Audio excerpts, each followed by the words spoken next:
ஒவ்வொரு வாரமும் சனிக்கிழமை மாலையில நம்ம பிரித்தெடுக்கப்பட்ட ஒரு வாழ்க்கை, அதாவது கிறிஸ்தவ வாழ்க்கை என்றால் என்ன, பிரித்தெடுக்கப்பட்ட கிறிஸ்தவ வாழ்க்கை என்றால் என்ன அப்படிங்கிற ரெண்டு காரியங்களை மையமா வச்சு பார்த்துட்டு இருக்கோம். பிரித்தெடுக்கப்பட்ட வாழ்க்கையில என்ன இருக்கும், கிறிஸ்தவ வாழ்க்கையில எப்படி இருக்கும். கிறிஸ்தவர்களாய், அதாவது ஒரு பாரம்பரிய கிறிஸ்தவத்தை போல பெந்தகோஸ்தே திருச்சபைகளிலேயும் இன்னைக்கு இருக்கக்கூடிய மக்கள் எல்லா, அதாவது ஒட்டுமொத்த உலகத்திலும் இருக்கிற கிறிஸ்தவர்கள், பொதுவா கிறிஸ்தவர்கள்னு இருக்கிற பெயருக்கு கீழே இருக்கக்கூடிய எல்லா குரூப்பும் இப்படி இருப்பார்கள். ஆனா கிறிஸ்துவனுடைய சுவிசேஷத்திற்காக, கிறிஸ்துவனுடைய அந்த நோக்கத்திற்காக பிரித்தெடுக்கப்படுகிறவர்கள் எப்படி இருப்பாங்க அப்படிங்கிறத நம்ம பார்த்துட்டு வர்றோம். கடைசியா போன வாரத்துல 4வது பார்ட், அதுல இருந்து நம்ம கொஞ்சம் இது பண்ணோம். பரிசுத்த வான்களாய் காணப்படுகிறார்கள் அப்படின்னு சொல்லி, பிரித்தெடுக்கப்படுகிறவர்கள் பரிசுத்தவான்களாய் காணப்படுகிறார்கள் அப்படின்னு அப்போஸ்தலர்ல இருந்து ஒரு சில காரியங்களையும், எபேசியர், 1 பேதுரு, 1 கொரிந்தியர் போன்ற அதிகாரங்களை கொஞ்சம் நம்ம பார்த்தோம். இன்னைக்கு கூட அதனுடைய காரியமாய் 1 கொரிந்தியர் இல்ல, கடைசியா நீங்க பாத்தீங்கன்னா 1 கொரிந்தியர் 3வது அதிகாரம் 17வது வசனம், அதை கொஞ்சம் வாசிங்களேன். 1 கொரிந்தியர் 3வது அதிகாரம் 17வது வசனம்.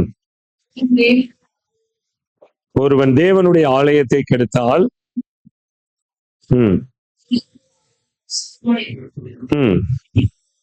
ஓகே, இங்க சொல்லும் போது சொல்றாரு நீங்களே அந்த ஆலயம் அப்படி சொல்றாரு. நம்ம இன்னைக்கு நிறைய நேரங்கள்ல இந்த கிறிஸ்துவுல இந்த சர்ச்சை தான் ஆலயம் அப்படின்ட்டு நிறைய பேர் மக்கள் நினைக்கிறாங்க. கொஞ்சம் அந்த பிரித்தெடுக்கப்பட்டவர்களுக்கு தெரியும், இந்த சர்ச் அப்படிங்கிறது ஜஸ்ட் கேதர் பிளேஸ், இது கூடுகிற இடம், அவ்வளவுதான். ஒரு கூடுகைக்கு ஒரு பொதுவான இடம் இருக்கணும். அந்த இடத்தை இந்த நாட்கள்ல இதை சூஸ் பண்ணியிருக்கோம். ஒவ்வொன்றும் ஒவ்வொரு வித்தியாசமா இருக்கும். ஆரம்பத்துல ஒரு பிரேயர் செல் மாதிரி ஆரம்பிப்பாங்க, அப்புறம் கேர்ஸ் எல்லாம் மாற்றுவாங்க, அப்புறம் அது வழக்கமாய் கூடுகிற மாலை ஆராதனை அந்த மாதிரி இருக்கும். அதுக்கப்புறம் ஒரு வீட்டு சபையாய் அது இருக்கும். அதுக்கப்புறம் ஒரு இடத்த வாங்கி கட்டி அதை ஒரு திருச்சபையாய் அறிமுகப்படுத்துவாங்க. அதுக்கப்புறம் அது வளர்ந்து அதை சின்ன ஷெட்டாவோ எதுவாவோ இருக்கும். அது பெரிய அளவுல அந்த ஊழியத்தினுடைய வளர்ச்சியின் நாட்கள்ல பார்த்தா அது பிரம்மாண்டமா இருக்கும், அப்படித்தானே? ஒவ்வொரு இதையும் நீங்க எடுத்து பார்த்தீங்கன்னா, ஒவ்வொரு ஊழியத்தினுடைய பின்னணியும், ஈவன் இந்த திருச்சபையும் நீங்க எடுத்தீங்கன்னா அப்படிதான் ஆரம்ப காலத்துல இருந்து இருந்துச்சு. ஒவ்வொன்றையும் அப்படிதான் பாக்குறோம். சோ மக்களுக்கு நம்ம போனோம்னா எங்க போறோம் அப்படின்னா, சர்ச்சுக்கு போறோம், ஆலயத்துக்கு போறோம் அப்படி சொல்லி நம்ம இந்த பில்டிங்க ஆலயமாய் பார்க்கிற அளவுக்கு நம்முடைய மாம்சத்தை, நம்முடைய சரீரத்தை, பிதா குமாரன் நம்மளுக்கு ஏற்படுத்தின ஆவி ஆத்மா சரீரத்தினுடைய தன்மையை நம்ம நிறைய நேரத்துல யோசித்து பார்க்கிறது இல்லை. அதனாலதான் இங்கே சொல்லும்போது சொல்றாரு நீங்களே அந்த ஆலயம் அப்படி சொல்றாரு.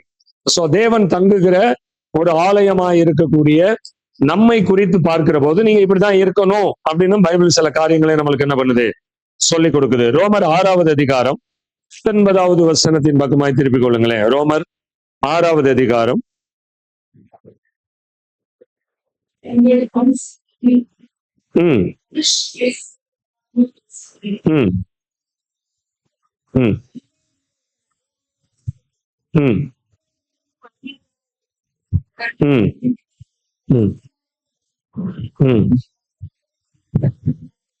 ஓகே, இங்க பாத்தீங்க அப்படின்னா உங்க சரீரத்தை குறித்ததான காரியம், சரீரங்கிற ஆலயத்தை குறித்ததான காரியத்தை இங்க இதுல பேசுறத நம்ம பார்க்கலாம். உங்கள் மாம்ச பலவீனத்தின் நிமித்தம் மனுஷர் பேசுகிற பிரகாரமாய் நான் பேசுகிறேன் அப்படின்னு சொல்றேன். பாருங்க, இப்ப நேரடியா ஆவிக்குரிய காரியங்கள் அவர் பேசாம மாம்சத்துக்குரிய காரியங்கள், மாம்ச பலவீனத்தின் நிமித்தம், மாம்ச சூழ்நிலையின் நிமித்தம், இந்த உலக பிரகாரமாய் நீங்கள் வாழக்கூடிய வாழ்க்கையின் பிரகாரமா நான் உங்களுக்கு பேசுறேன் அப்படின்னு இங்க ரோமருக்கு எழுதும் போது அந்த ஆக்கியோன், அந்த ஆசிரியர் இப்படியா எழுதுறாரு. சோ அங்க சொல்லும்போது சொல்றாரு பாருங்க, நான் எப்படி பேசுறேன் அப்படின்னா, மனுஷ பலவீனத்தின் நிமித்தம், உங்கள் மாம்ச பலவீனத்தின் நிமித்தம் மனுஷர் பேசுகிற பிரகாரமாய் பேசுகிறேன். தேவ ஆவியானவர் பேசுறாரு அல்லது வசனம் பேசுறது அப்படி சொல்லாம, மனுஷ பேசுற பிரகாரமாய் நான் என்ன பண்றேன், நான் பேசுறேன் அப்படி சொல்றேன். இப்ப நம்ம மனுஷன் 2 பேர் பேசிக்கிட்டோம்னா என்ன பேசுவோம், எப்படி சண்டை போட்டுக்கிறாங்க, எப்படி பிரிஞ்சு போறாங்க, சபையில இன்னைக்கு எப்படி மக்கள் வர்றாங்க, அல்லது குடும்பத்துல என்ன பிரச்சனை இருக்குது, பொருளாதார பிரச்சனை என்ன இருக்குது, இப்படிதானே பேசுவோம். இங்க இந்த பொருளாதார பிரச்சனையை தேவன் சந்திப்பாரு அப்படிங்கிற காரியங்கள்லாம் ஆவிக்குரிய ஒரு காரியங்கள்ல வரும்போதுதான் நம்ம பேசுவோம். ஆனா நார்மலா பேசும்போது சாப்பாடு இருக்கா இல்லையா, அரிசி இருக்கா இல்லையா, மளிகை இருக்கா இல்லையா, பொருளாதாரம் இருக்கா இல்லையா, அல்லது பெற்றோர்கள் எப்படி இருக்காங்க, நண்பர்கள் எப்படி இருக்காங்க, உறவினர்கள் எப்படி இருக்காங்க, அந்த மாதிரிதான் நம்ம என்ன பண்ணுவோம், நம்ம பேசுற காரியத்தை பேசுவோம். சோ அப்படி பேசினாதான் சில நேரத்துல புரியும். இப்போ உதாரணத்துக்கு நீங்க பாத்தீங்க அப்படின்னா, நம்ம பேசும்போது பைபிள் டீச்சிங் பண்ணும் போதே பாத்தீங்கன்னா சில உதாரணங்களை சொல்லுவோம். இயேசு கிறிஸ்து அப்படிதான் என்ன பண்ணாரு, புளித்த மாவை ஒப்பிட்டு பேசினார். அப்படிதானே? திராட்சை ரசம், புது ரசம், பழைய ரசம் அப்படின்னு பேசினார். புதிய ஆடை, பழைய ஆடைன்னு பேசினார். இதெல்லாம் எதுக்கு அப்படின்னா, மனிதனுக்கு தெரிந்த ஒரு காரியத்தை குறிச்சு பேசினாதான் அவங்களுக்கு அது என்ன பண்ணும், புரியும். இல்லை அப்படின்னா அது வந்து என்ன பண்ணாது, புரியாது. சோ அப்படி புரியணும் அப்படின்னா உங்களுக்கு என்ன தேவை அப்படின்னா, மனிதன் பேசுகிற, மனிதன் பயன்படுத்துகிற, மனிதனுடைய கலாச்சாரம், மனிதனுடைய காரியங்களை வச்சுதான் நம்ம என்ன பண்ணணும், பேசணும். எனக்கு நிறைய நேரத்துல நீங்க எதுக்கு உங்க கதையா சொல்றீங்க அப்படிமா, பாஸ்டர் வந்து பேசினாவே சர்ச் மக்களுடைய வாழ்க்கையை பேசுறாரு, அவருடைய வாழ்க்கையை பேசுறாரு, சூழ்நிலையின் வாழ்க்கையை பேசுறாரு, பைபிளை பேசுங்க என்ன பேச மாட்டேங்கிறாரு அப்படிம்பாங்க சில இடங்கள்ல.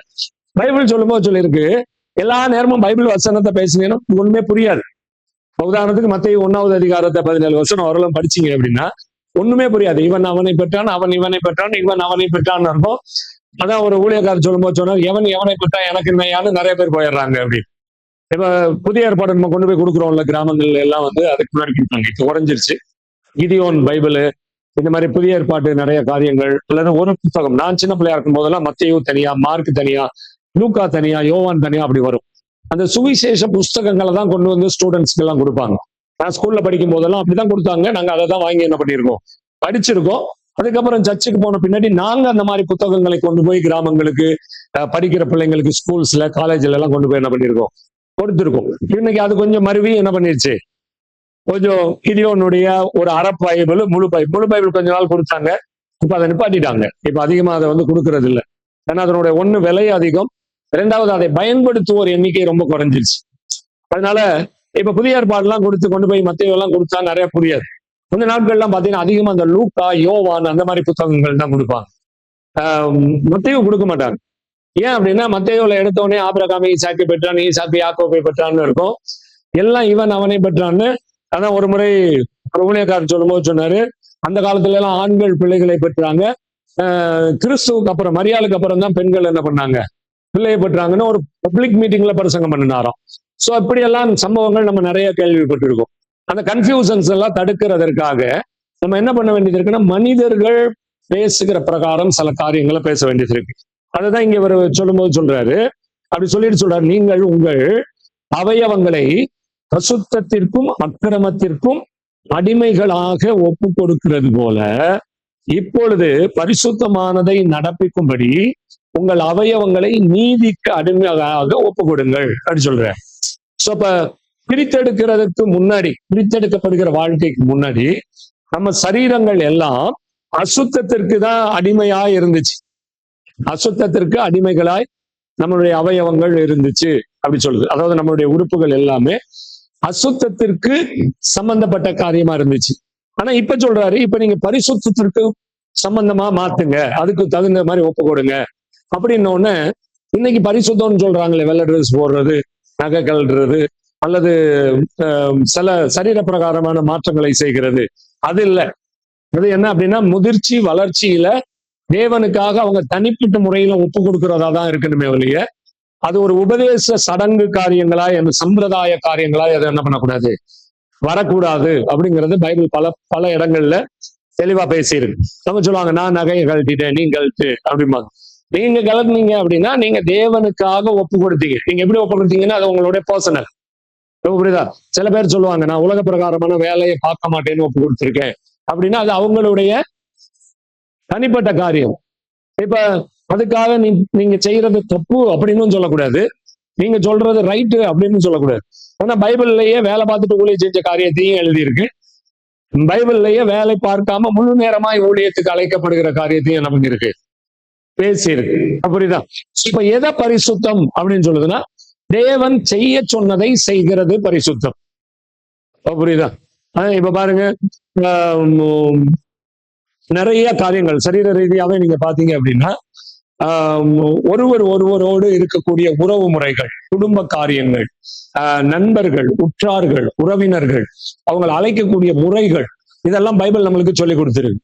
இதெல்லாம் வந்து என்ன இல்ல, இப்போ உண்மையா இப்ப வந்து ஒருத்தர் மாமா அப்படின்னா அவரை மாமான்னு கூப்பிட்டோம்னா அது தப்பு கிடையாது. மனைவியை மனைவின்னு கூப்பிடுறது தப்பு கிடையாது. இப்ப பிள்ளைகளை பிள்ளைகள்னு கூப்பிடுறது வந்து என்ன கிடையாது, தப்பு கிடையாது. மாமா மச்சான் அப்படின்னு முறை சொல்றது தப்பு கிடையாது. ஆனா இந்த பசங்க பாத்தீங்கன்னா அவங்க கூட படிக்கிறவங்கள மச்சான் அப்படின்னு கூப்பிடுவாங்க, மாப்பிள்ள மச்சான் அப்படின்னு. இது வந்து முரண்பாடானது. இது வந்து பரிசுத்தமான அழைப்பு கிடையாது. அவங்க எப்படி மச்சான் ஆக முடியும்? என்ன உறவு? புரியுதா? சகோதரத்துவ உறவுக்குள்ள நம்ம பேசிக்கலாம்.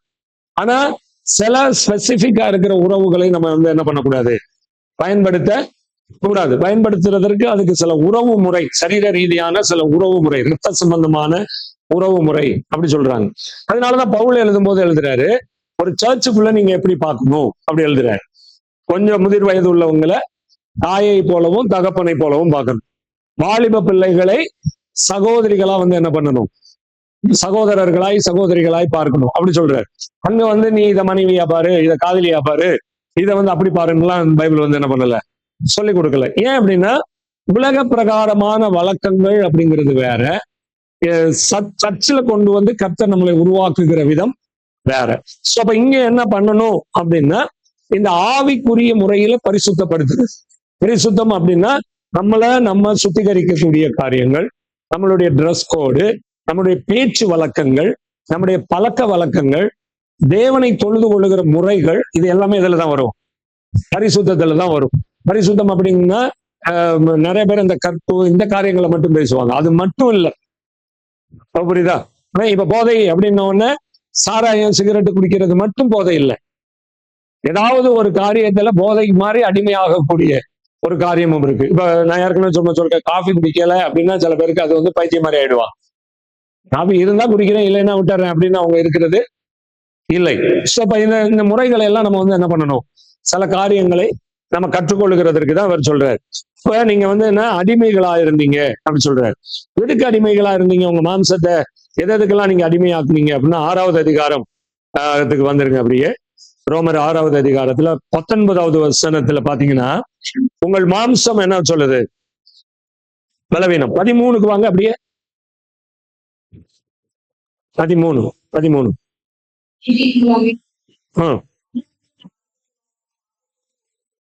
உங்கள் அவயவங்களை அநீதியின் அவயவங்களாக பாவத்துக்கு ஒப்புக்கூடாமல்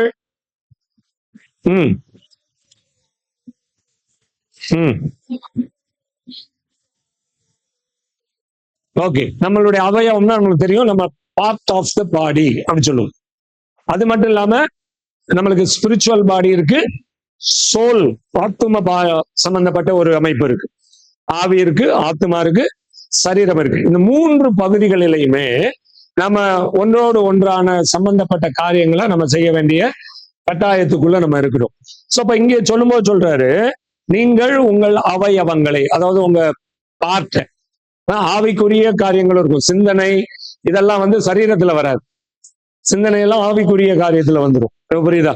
இப்ப அடுத்த முறை நான் எடுக்கும்போது இந்த ஆத்மாவில எப்படிப்பட்ட பகுதிகள், என்னென்ன பார்ட்ஸ் இருக்கு அப்படிங்கிறதெல்லாம் கொஞ்சம் சொல்லிக் கொடுக்குறேன். அதை சொல்லிக் கொடுத்தீங்கன்னா உங்களுக்கு புரியும். அங்க சின்ன பிள்ளையா இருக்கையில எங்களுக்கு அலெக்ஸ்னு ஒரு அண்ணன், அவங்க பைபிள் ஸ்டடி எடுப்பாங்க. அப்ப அவங்க பாத்தீங்கன்னா வந்த உடனே ஒரு முட்டை தம்பி கோழி முட்டை ஞாபகம் இருக்கா அப்படின்னு ஆரம்பிப்பார். ஆவி ஆத்மா சரியணும்னாவே அந்த கோழி முட்டை. அதே மாதிரி இந்த ஆத்மாவையும் பிரிப்பாங்க. ஆவியை தனியா பிரிக்கணும், ஆத்மாவை தனியா பிரிக்கணும், மாம்சத்தையும் தனியா நம்ம பிரிக்கணும். மாம்சமும் அதே மாதிரி பிரிக்கக்கூடிய பகுதிகளா இருக்கு. ஸோ இப்ப இதெல்லாம் பிரிச்சு பார்த்தாதான் நம்ம சரீரத்தினுடைய அமைப்பு முறையை நம்ம தெளிவா தெரியும். இந்த டீச்சிங்ஸ் எல்லாம் இன்னைக்கு ரொம்ப குறைஞ்சிருச்சு. நாங்க சின்ன பிள்ளையா இருக்கும் போதெல்லாம் இது வந்து ஒரு பிரதான டீச்சிங்கா சர்ச்சில் இருக்கும். மாம்சம் எப்படிப்பட்டு இருக்குது, ஆவி எப்படி இருக்குது, ஆத்மா எப்படி இருக்குது, இந்த ஆவி எப்படி ஆத்மா சரீரத்தை கண்ட்ரோல் பண்ணும், சரீரம் எப்படி ஆவியை கண்ட்ரோல் பண்ணும். இது ரெண்டும் நடக்கும்போது ஆத்மாவில் இருக்கக்கூடிய அந்த உணர்வு இதெல்லாம் வந்து என்ன இருக்கு, சித்தம், அறிவு, உணர்வு, சித்தம் இதெல்லாம் வந்து எப்படி செயல்படும் அப்படிங்கிறதெல்லாம் என்ன பண்ணுவாங்க, அதை இது பண்ணுவாங்க. ஆத்மாவை 3ஆ பிரிப்பாங்க. சில பண்டிதர்கள், வேத பண்டிதர்கள் அதை 4ஆ பிரிப்பாங்க. ஆத்மாவை 4 பார்ட்டா பிரிப்பாங்க. ஸோ இப்ப இந்த பகுதிகள்லாம் அதுக்குள்ள இருக்கு. இந்த ஆத்மாவில் இருக்கிற அந்த உணர்வை, சரீரத்தின் உணர்ச்சி எப்படி ஆவியிலிருந்து தூண்டப்பட்டு மாம்சத்துக்கு அடிமையாவோ ஆவிக்குரிய வாழ்க்கைக்கு அடிமையாவோ மாத்துது. என்னை உணர்வுள்ளவனாவா மாத்துதா, இல்ல உணர்ச்சி உள்ளவனா மாத்துதா அப்படிங்கக்கூடிய அந்த சத்தியத்தை நாம கற்றுக்கொள்ள வேண்டிய ஒரு கட்டாயத்துல நாம இருக்கிறோம். ரைட். இப்ப அதை தான் இங்க சொல்லும்போது சொல்றாரு, நீங்கள் உங்கள் அவயவங்களை அநீதிக்கு ஆயுதமாக பாவத்துக்கு என்ன பண்ணக்கூடாது, ஒப்பு கொடுக்க கூடாது அப்படின்னு சொல்றாரு. இப்ப பாருங்க, அதுக்கு அந்த பாவம் செய்யறதுக்கு ஒரு இன்ஸ்ட்ருமெண்ட் வேணும், ஒரு எக்யூப்மெண்ட்ஸ் வேணும். அப்ப அதுக்கு எது தேவை அப்படின்னா, நம்ம சரீரத்துல இருக்கக்கூடிய ஒரு உறுப்பு வேணும், ஏதோ ஒரு உறுப்பு வேணும். இப்ப ஒருத்தங்களை அடிக்கணும் அப்படின்னா என் கை வேணும், புரியுதா? ஒருத்தங்களை பிடிச்சி கையை முடிச்சு முறுக்கணும், அதுக்கும் கை வேணும். ஒருத்தங்களை மிதிக்கணும், என் கால் வேணும். அப்படித்தானே? இது ஒவ்வொன்றுக்கும் என்ன இருக்கு, நிறைய உறுப்புகள். ஒவ்வொரு உறுப்புகளும் ஆவிக்குரிய சரீரத்துக்குரிய பாலியலுக்குரிய பகுதிகளை டிஸ்டர்ப் பண்றதுக்கு என் பாடியில இருக்கக்கூடிய சில உறுப்புகள் தேவை. அந்த உறுப்புகளை தான் அவயவங்கள் அப்படின்னு சொல்லுது. அதாவது பார்ட் ஆஃப் த பாடி அப்படின்னு சொல்றாங்க. சோ இப்ப இந்த அவயவங்கள் அப்படிங்கிறத நான் தான் கண்ட்ரோல் பண்றதுக்கு ஆண்டவர் எனக்கு அதற்கு அதிகாரம் கொடுத்திருக்கிறேன். உங்க பாடியை கண்ட்ரோல் பண்றது உங்கள்கிட்ட இருக்கு, என் பாடியை கண்ட்ரோல் பண்றதுனுடைய அதிகாரம் என்கிட்ட இருக்கு. இப்ப நான் கோவப்படுறதும் கோவப்படாம இருக்கிறதும், கத்துறதும் கத்தாம இருக்கிறதும், அடிக்கிறதும் அடிக்காம இருக்கிறதும், கூச்சல் போடுறதும் கூச்சல் போடாம இருக்கிறதும், தப்பான காரியங்களை செய்கிறதும், இது எல்லாத்தினுடைய கண்ட்ரோல் என் பாடியில இருக்கு. இப்ப என் கையை அதுக்கு யூஸ் பண்ணணும், வாயை யூஸ் பண்ணணும், கண்ணை யூஸ் பண்ணணும், எதை யூஸ் பண்ணணுமோ இது கண்ட்ரோல் பண்ணக்கூடிய சக்தி ஆவியிலையும் ஆத்மாவுக்குள்ளையும் நம்மளுக்கு ஆண்டவர் என்ன பண்ணியிருக்காரு, நம்மளுக்கு வச்சிருக்கிறாரு. சோ இப்ப இந்த அடிப்படையில் அதனாலதான் நம்ம என்ன பண்றோம்னா, இந்த வசனத்தை கொண்டு போய் உள்ள ஸ்டோர் பண்றோம். உள்ள ஸ்டோர் பண்ணும்போது பப்ளிக்கா நம்ம செய்கிறது முதல்ல தடையாகும். அதுக்கு முன்னாடி போகும்போது இப்படி ஒரு தட்டிட்டு போகும். ஆனா நீங்க வேத வசனத்தை படிக்க ஆரம்பிச்ச பின்னாடி அந்த தப்பை செய்ய மாட்டோம். அப்படியே செய்யணும்னா கூட 4 பேர் இருக்கிறாங்களான்னு பார்ப்போம், புரியுதா? சுத்தி முத்தி பார்த்துட்டு அப்புறம் அப்படி தட்டுறது. ஒரு ஒரு ஒரு பொருளை திருடணும் அப்படின்னா என்ன பண்ணுவோம், கண்ணை வச்சு சுத்தி பார்த்துட்டு யாரும் இல்லை அப்படிங்கிறத கன்ஃபார்ம் பண்ணிட்டு அப்புறம் போய் என்ன பண்ணுவாங்க, திருடுவாங்க. இப்ப எல்லாம் இந்த மனுஷ கணக்கு தப்பிச்சுட்டா கூட சிசிடிவி அந்த மாதிரி என்ன இருக்குது, ஏதோ ஒரு இடத்துல மாட்டிக்கிறாங்க. ரீசெண்டா ஒரு கொலையை கண்டுபிடிச்சாங்க, அது அந்த இடத்துல எந்த தடையுமே இல்லை, புரியுதா? ஆனா அந்த ரோட்டுக்குள்ள என்ட்ரானது யாரு அப்படின்னு வெளியில இருந்த அந்த ரோட்டுக்கு வெளியில இருந்த அந்த சிசிடிவியினுடைய ஃபுட்டேஜை எடுத்து அதுல சந்தேகப்படும்படியாய் வந்த நபர்களை எல்லாம் பிடிச்சு தேடும் போது கடைசி என்ன பண்ணிட்டாங்க, அந்த கொலையாளியை கண்டுபிடிச்சிட்டாங்க. புரியுதா? பாருங்க, இது எதுக்கு அப்படின்னா, இந்த சிசிடிவியை காட்டி கொடுத்துருச்சுன்னா தேவனுடைய கண் எவ்வளவு பகிரங்கமா இருக்கு. சோ அதனால நம்மளுடைய தனிப்பட்ட காரியங்களை கண்ட்ரோல் பண்றது வேற ஆளு மேல நம்ம என்னைக்குமே குற்றம் சாட்டக்கூடாது. அவங்க இப்படி பண்ணிட்டாங்க, அவங்க என்னை தூண்டிட்டாங்க, அவங்க என்னை இப்படி தப்பான காரியத்தை செய்ய வச்சாங்க, கட்டுப்படுத்தினாங்க, கண்ட்ரோல் பண்ணாங்க, என்னை அடிமைத்தனம் பண்ணாங்க, என்னை வற்புறுத்தினாங்க அப்படிலாம் சொல்லுவாங்க. பைபிள் சொல்லுது இது எதுவுமே ஒத்து போகிற காரியம் இல்லை. எந்த ஒரு காரியமா இருந்தாலும் ஒரு மனிதன் ஒரு மனுஷியும் சம்மதிக்காம எந்த தப்பும் ஒரு மனிதனுடைய வாழ்க்கையில என்ன பண்றது இல்லை, நடக்கிறது இல்லை. அதனாலதான் இங்க தெளிவா சொல்லும்போது சொல்லியிருக்கு, அநீதியின் ஆயுதங்களாய் பாவத்துக்கு ஒப்பு கொடாமல் அப்படி சொல்லுது. இப்ப ஒப்பு கொடுக்கிறது அப்படிங்கிறது தனி நபருடைய வேலை. நீங்க இதை தெளிவா என்ன பண்ணணும், புரிஞ்சுக்கணும். அப்ப எந்த ஒரு செயலையும் நான் கரெக்ட் பண்ணி, நான் சரி பண்ணி, நான் இப்படி செய்ய போறேன் அப்படிங்கிறத டிசைட் பண்ணி கண்ட்ரோல் பண்ற அந்த அதிகாரத்தை நம்மளிடத்துல ஆண்டவர் என்ன பண்ணியிருக்காரு, இது கொடுத்திருக்கிறார். இதுல நீங்க தெளிவா என்ன பண்ணணும், கண்டுபிடிச்சுக்கணும். இப்ப பாருங்க, யோவான் 5வது அதிகாரம் 24வது வசனத்துக்கு வாங்களேன்.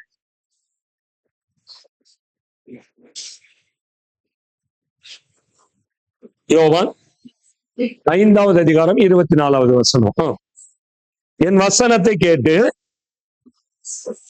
என்னை அனுப்பினவரை விசுவாசிக்கிறவனுக்கு நித்திய ஜீவன் உண்டு.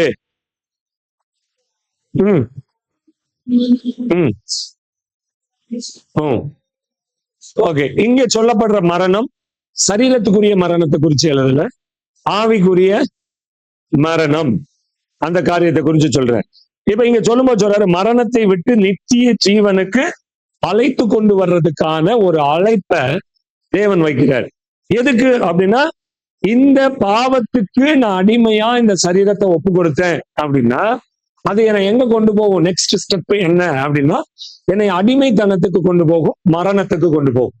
சோ அதனாலதான் ஆண்டவர் என்ன பண்ணிருக்காருன்னா, இதுல இருந்து மீட்கிறதற்கு நம்மளுக்கு சில காரியங்களை அவர் சொல்லி கொடுத்திருக்கிறார். ஆமென். இப்ப அவர் சொல்லி கொடுத்திருக்கிறதுல நம்மளுக்கு கிளியரா என்ன பண்ணணும்? புரியும். இப்ப பாருங்க, எடுத்த உடனே எதுதான் முன்னாடி வரும் அப்படின்னா, மாம்சம் தான் முன்னாடி வரும்.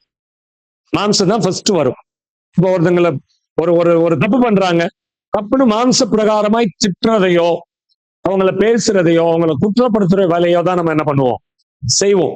சாஃப்ட் ஹேண்டில் பண்ணுறோமா அப்படின்னா கண்டிப்பா என்ன இல்ல. இல்ல, அந்த நேரம் ரஃபா பண்ணிட்டு அதுக்கப்புறம் மன வருத்தம் என்ன படுவோம். ஆனா அந்த நேரம் என்னதான் பண்ணுவோம்? ஆமா, வந்துச்சுன்னா டப்புன்னு அடிச்சு கூட என்ன பண்றோம்? பண்ணிடுறோம், உடைச்சிடறோம், அடிச்சிடறோம், திட்டிடுறோம், ஏதோ செஞ்சிடறோம். இப்ப மாம்சத்துக்கு நம்ம முக்கியத்துவம் கொடுக்கும் போது அந்த ஒவ்வொரு ஆக்ஷனும் பின்னாடி வந்து என்ன பண்ணுதுன்னா மரணத்துக்கு நம்மளை லீட் பண்ணுது. இது நல்லா தெளிவா தெரிஞ்சுக்கணும். ஜீவனும் மரணமும் நாவின் அதிகாரத்துக்கு கீழே இருக்கு. சோ அப்ப இந்த நாக்குங்கிற அந்த இன்ஸ்ட்ருமெண்ட் மிக முக்கியம் நம்ம பாடி. இப்ப இது ஜீவனை குறிச்சு அதிகமா பேசுது, ஆசீர்வாதத்தை குறிச்சு, தேவை சந்திக்கப்படுகிறத குறிச்சு அதிகமா பேசுது அப்படின்னா கண்டிப்பா அவங்களுடைய வாழ்க்கையில ஒரு பெரிய ஆசீர்வாதத்தை என்ன பண்ண முடியும்? அவங்க பார்க்க முடியும். இல்லைன்னா கொஞ்சம் கஷ்டமா தான் இருக்கும். ரைட். சோ இப்ப இதைதான் அவர் வந்து நம்மளுக்கு வந்து என்ன பண்றாரு? அங்க தெளிவா சொல்லிக் கொடுக்கும்போது சொல்லிக் கொடுக்கிறார். அப்ப இந்த ஒப்பு கொடுக்கிற காரியங்கள்ல அவர் சொல்றாரு, நீங்கள் 14வது வசனம் பாருங்களேன், நீங்கள் நியாய பிரமாணத்திற்கு, ரோமர் 6:14.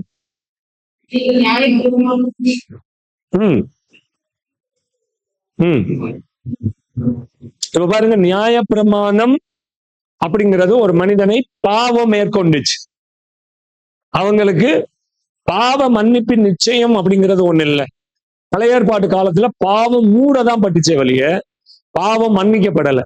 இப்ப பாவம் மன்னிக்கப்படாததுனால ஒரு மனிதனால தெளிவான காரியங்களை அவங்க என்ன பண்ண முடியல, அந்த நிச்சயம் இல்லை, எனக்கு இந்த பாவம் மன்னிக்கப்பட்டுருச்சு அப்படிங்கிற நிச்சயம் இல்லை.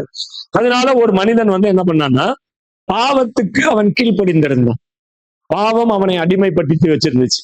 ஆனா வேறு பிரித்தெடுக்கப்பட்ட நமக்கு பாவம் மன்னிக்கப்படுது, பாவம் கழுவப்படுது. ரெண்டு பிரதான காரியம் இருக்கு.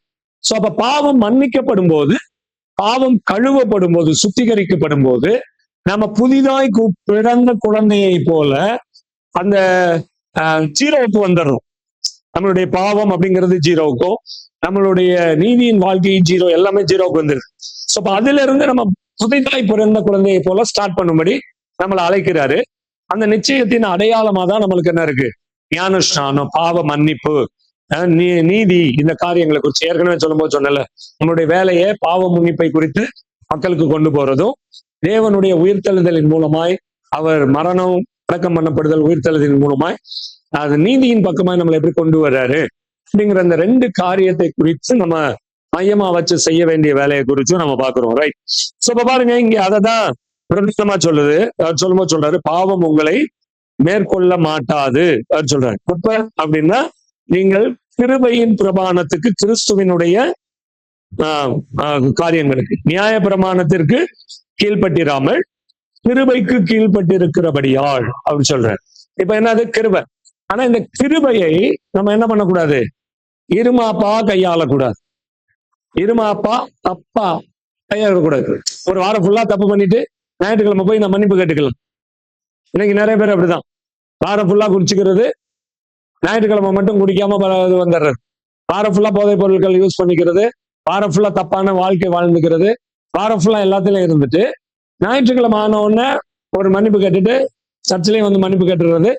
இதை ஒவ்வொரு மாசமும் அழிக்கிறதுக்கு திருவிருந்து எடுத்துக்கிறாங்க சில பேர். புரியுதா? இந்த காரியத்திற்காக. சோ அப்ப அப்படி இல்லை. கிருபை அப்படின்னு வரும்போது அதுல இருந்து மீட்கிறதற்கு நம்மளுக்கு சொல்லி கொடுத்திருக்கிற வழியைத்தான் கிருபை அப்படின்னு சொல்லு. இரக்கம், கிருபை, தயவு, இந்த நிறைய வார்த்தைகள் அதுக்கு வந்து பைபிள் வந்து என்ன பண்ணுது, நம்மளுக்கு சுட்டி காட்டுது. ரைட். சோ இப்ப இதன் அடிப்படையில இப்ப நம்ம பார்த்தா, இதனால் என்ன, நாம் நியாய பிரமாணத்திற்கு கீழ்பட்டிராமல் கிருபைக்கு கீழ்பட்டிருக்கிறபடியால் பாவம் செய்யலாமா கூடாதா கூடாதே அப்படி சொல்றேன். பாவம் செய்யலாமா அப்படின்னு ஒரு கேள்வியை என்ன பண்றாரு கேட்டுட்டு அதுக்கடுத்து சொல்ல கூடாதே அப்படி சொல்றாரு. முடியாதே அப்படி சொல்லல. பைபிள்ல சில காரியங்களை முடியாது அப்படி எழுதல. பாவம் செய்ய முடியும். கிருபையை பயன்படுத்தி ஒரு மனிதன் என்ன பண்ண முடியும்? பாவம் செய்ய முடியும். ஆனா இங்க சொல்லும் போது பாவம் செய்ய கூடாதே அப்படின்னு சொல்றாரு. எனக்கு வாய்ப்பு கிடைச்சு அதான் ஒருத்தனை சொல்லும் போது சொன்னாங்க, வாய்ப்பு கிடைக்காத போது பாவம் செய்யாமல் இருக்கிறதுக்கு பேரு மனம் திரும்பினது இல்லை. எல்லா வாய்ப்பும் கிடைக்கும் போது அந்த இதை செய்யாம இருக்கிறதுக்கு பேர் தான் என்னது? மனம் திரும்புதல். அதான் இங்க சொல்றாரு, கிருபை அப்படிங்கிறது எனக்கு வாய்ப்பு கிடைக்கல. அதாவது ஒரு ஒரு ஒரு அரணிப்பான சூழ்நிலையில நான் வளர்க்கப்படுறேன்னு வைங்க, ஒரு நல்ல பாதுகாப்புல வளர்க்கப்படுறேன், எனக்கு அதுக்கான வாய்ப்பே இல்லை. இப்ப காலைல போறோம், திருப்பி வந்துடுறோம் வீட்டுக்கு கரெக்டா. இடைப்பட்ட இடங்கள்ல வேற எங்கேயும் போறதுக்கு என்ன இல்லை, வாய்ப்பே இல்லை. இப்ப எனக்கு ஒரு வாய்ப்பு இல்லை. இப்ப சில பிள்ளைங்க பாத்தீங்கன்னா அவங்க படிக்கிறது கேர்ள்ஸ் ஹையர் செகண்டரி ஸ்கூலா இருக்கும். வாசல்ல கொண்டு போய் ஆட்டோ இறக்கி விடும், வாசல்ல இருந்து ஏத்திட்டு வந்துடும். வேற வாய்ப்பு அவங்களுக்கு என்ன இல்ல.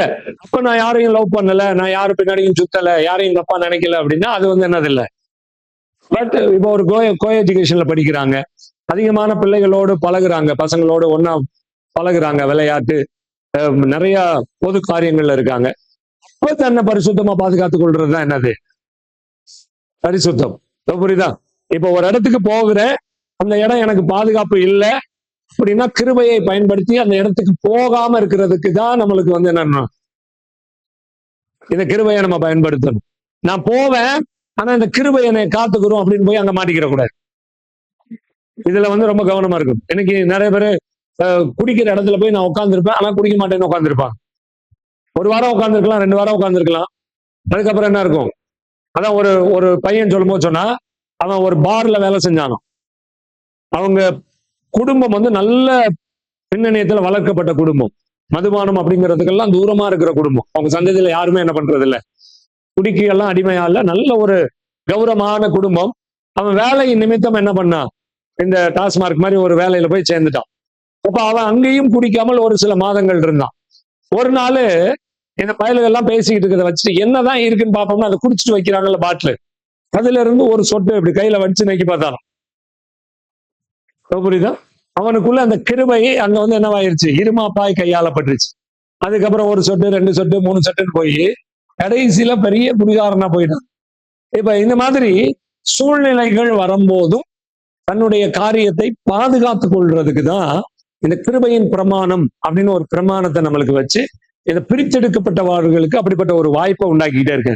பைபிள் ஸ்டடி, ஆராதனை, உபவாச ஜபம், இரவு ஜபம், இந்த மாதிரி ஆன்லைன்ல ஏதாவது பைபிளை படிக்கிறது, காலையில ஜெபம் பண்றது, நேரம் கிடைக்கும் போது இந்த வேத வசனம் சம்பந்தப்பட்ட காரியங்களை ஆடியோலயோ வீடியோலயோ பாக்குறது, கேட்கறது, இதெல்லாம் எதுக்கு அப்படின்னா கிருபையை நம்மளுக்குள்ள திருப்பி திருப்பி சொல்லி கொடுத்துக்கிட்டே இருக்கிறதுக்காக. இப்படி சொல்லி கொடுத்துக்கிட்டே இருக்கும்போது என்ன இருக்குன்னா, நம்ம மரணத்துக்கு ஏதுவான பாவத்துக்கானாலும், நீதிக்கு ஏதுவான கீழ்ப்படிதலுக்கு ஏதுவானாலும், எதற்கு கீழ்ப்படியும்படி உங்களை அடிமைகளாக ஒப்பு கொடுத்திருக்கிறீர்களோ அதற்கே கீழ்ப்படுகிற அடிமைகளாய் இருக்கிறீர்கள் என்று அறியீர்களா அப்படி சொல்ற. அப்ப இது ரெண்டுலயும் அடிமைன்னு தான் சொல்லுது. அந்த வார்த்தையை தான் பயன்படுத்துறாங்க. ஒண்ணு நீதிக்கு அடிமையா இருக்கணும், இல்லைன்னா பாவத்துக்கு அடிமையா இருக்கணும்.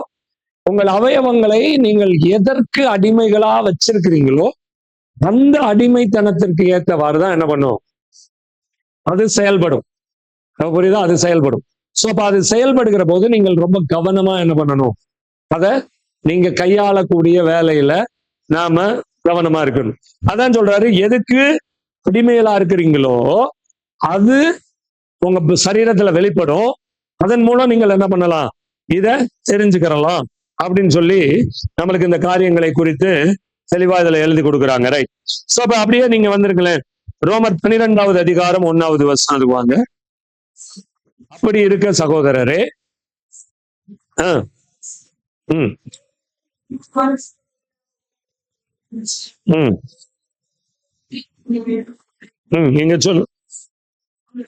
இங்க சொல்லும்போது சொல்றாரு, இப்ப நம்ம ஆராதிக்க இங்க வர்றோம்ல, இப்ப சர்ச்சுக்கு எல்லாரும் நம்ம என்ன பண்றோம், ஆராதிக்கிறதுக்கு வர்றோம்.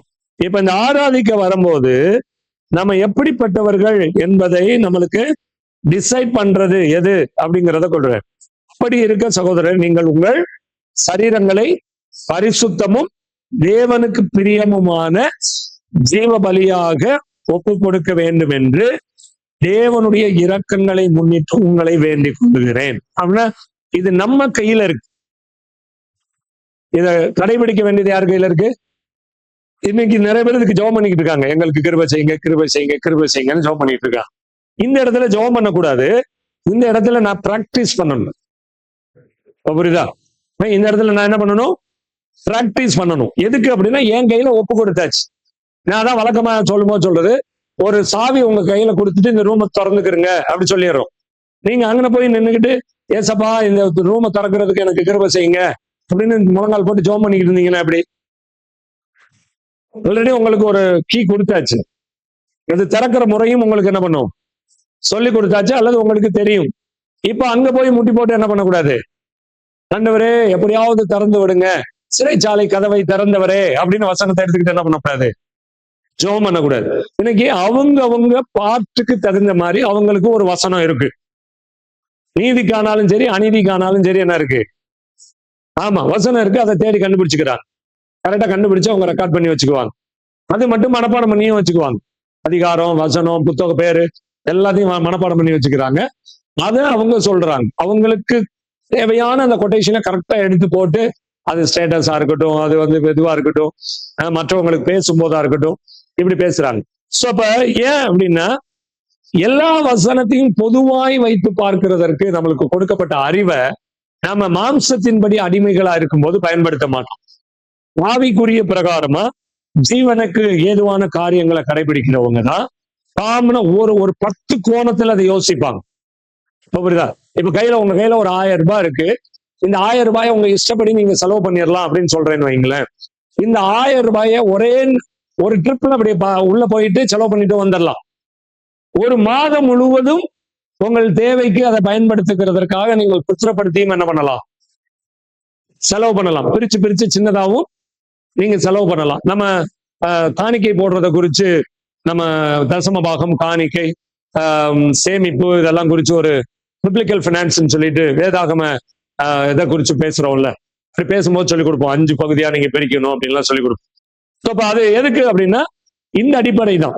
இதே மாதிரிதான் இங்க இருக்கக்கூடிய காரியத்திலையும் அவர் சொல்லும்போது சொல்றாரு, உங்கள் சரீரங்களுக்கு தேவையான எல்லாத்தையும் கொடுத்தாச்சு. புரியுதா? உங்க சரீரத்துக்கு என்ன தேவை, என்ன தேவையில்லை, எதை திங்கலாம், எதை திங்க கூடாது, எதை பார்க்கலாம், எதை பார்க்க கூடாது, அப்படி எதை நுகரலாம், எதை நுகர கூடாது, எதை அருந்தலாம், எதை அருந்த கூடாது அப்படின்னு நம்மளுக்கு பைபிள் எல்லாத்தையும் சொல்லி கொடுத்துருச்சு. ஏதேன் தோட்டத்துல வைக்கும் போதே ஆண்டவர் சொல்லி கொடுத்துதான் என்ன பண்ணாரு, தோட்டத்துல உள்ள இந்த இருக்கக்கூடிய மற்ற எல்லா கனிகளையும் நீங்கள் புசிக்கலாம். அங்க இருக்கிற காய், இலை, பழம் எல்லாத்தையும் புசிக்கலாம். இந்த ஒண்ணை மட்டும் நீ என்ன பண்ணக்கூடாது, புசிக்க கூடாது அப்படி சொல்லிட்டாரு. அதே மாதிரி வேறு பிரிக்கப்பட்டவர்களுக்கு நீங்க அது வரலாம் எப்படி இருந்தீங்க அப்படிங்கிறத பைபிள் பார்க்கல. ஏன்னா அங்க கழுவி சுத்திகரித்து உங்களை மறுபடி புதிதாய் பிறந்த குழந்தையாய் ஸ்டார்ட் பண்ண வைக்குது. அவருதான் new born baby, like a new born baby அப்படி சொல்ற. இப்ப அப்படி கொண்டு வந்து விடும்போது இப்ப உங்களை கட்டளைக்குள்ள உள்ள ஒரு வாழ்க்கைக்குள்ள கொண்டுட்டு வர்ற. இப்ப அந்த நாள்ல இருந்து நீங்க எதை செய்யணும், எதை செய்யக்கூடாது, அதுதான் பைபிள் எதிர்பார்க்குது. பவுல் சொல்லும்போது சொல்றாரு, முன்னே நான் இப்படி இருந்தேன் அப்படி சொல்றாரு. அதுக்காக இப்ப நான் அப்படி இருக்கிறேன் அப்படி சொல்லல. புரியுதா? இன்னைக்கு நிறைய பேர் பாத்தீங்கன்னா, முன்னே நான் அப்படி இருந்தேன், முன்னே நான் அப்படி இருந்தேன், முன்னே நான் அப்படி இருந்தேன் அப்படிம்பாங்க. நான் மாலை போட்டு கோயிலுக்கு போனேன், நான் அங்க போய் இத்தனை படியா இருந்தேன், நான் இங்க இருந்தேன், இத்தனை ஆடு வெட்டினேன், இத்தனை கோழியை வெட்டினேன், ரத்தத்தை கடிச்சு குடிச்சேன் அப்படின்னு கோழி திருடன் எழுதுகிறதாவதுங்கிறது மாதிரி எழுதிடுறாங்க இன்னைக்கு நிறைய பேர்.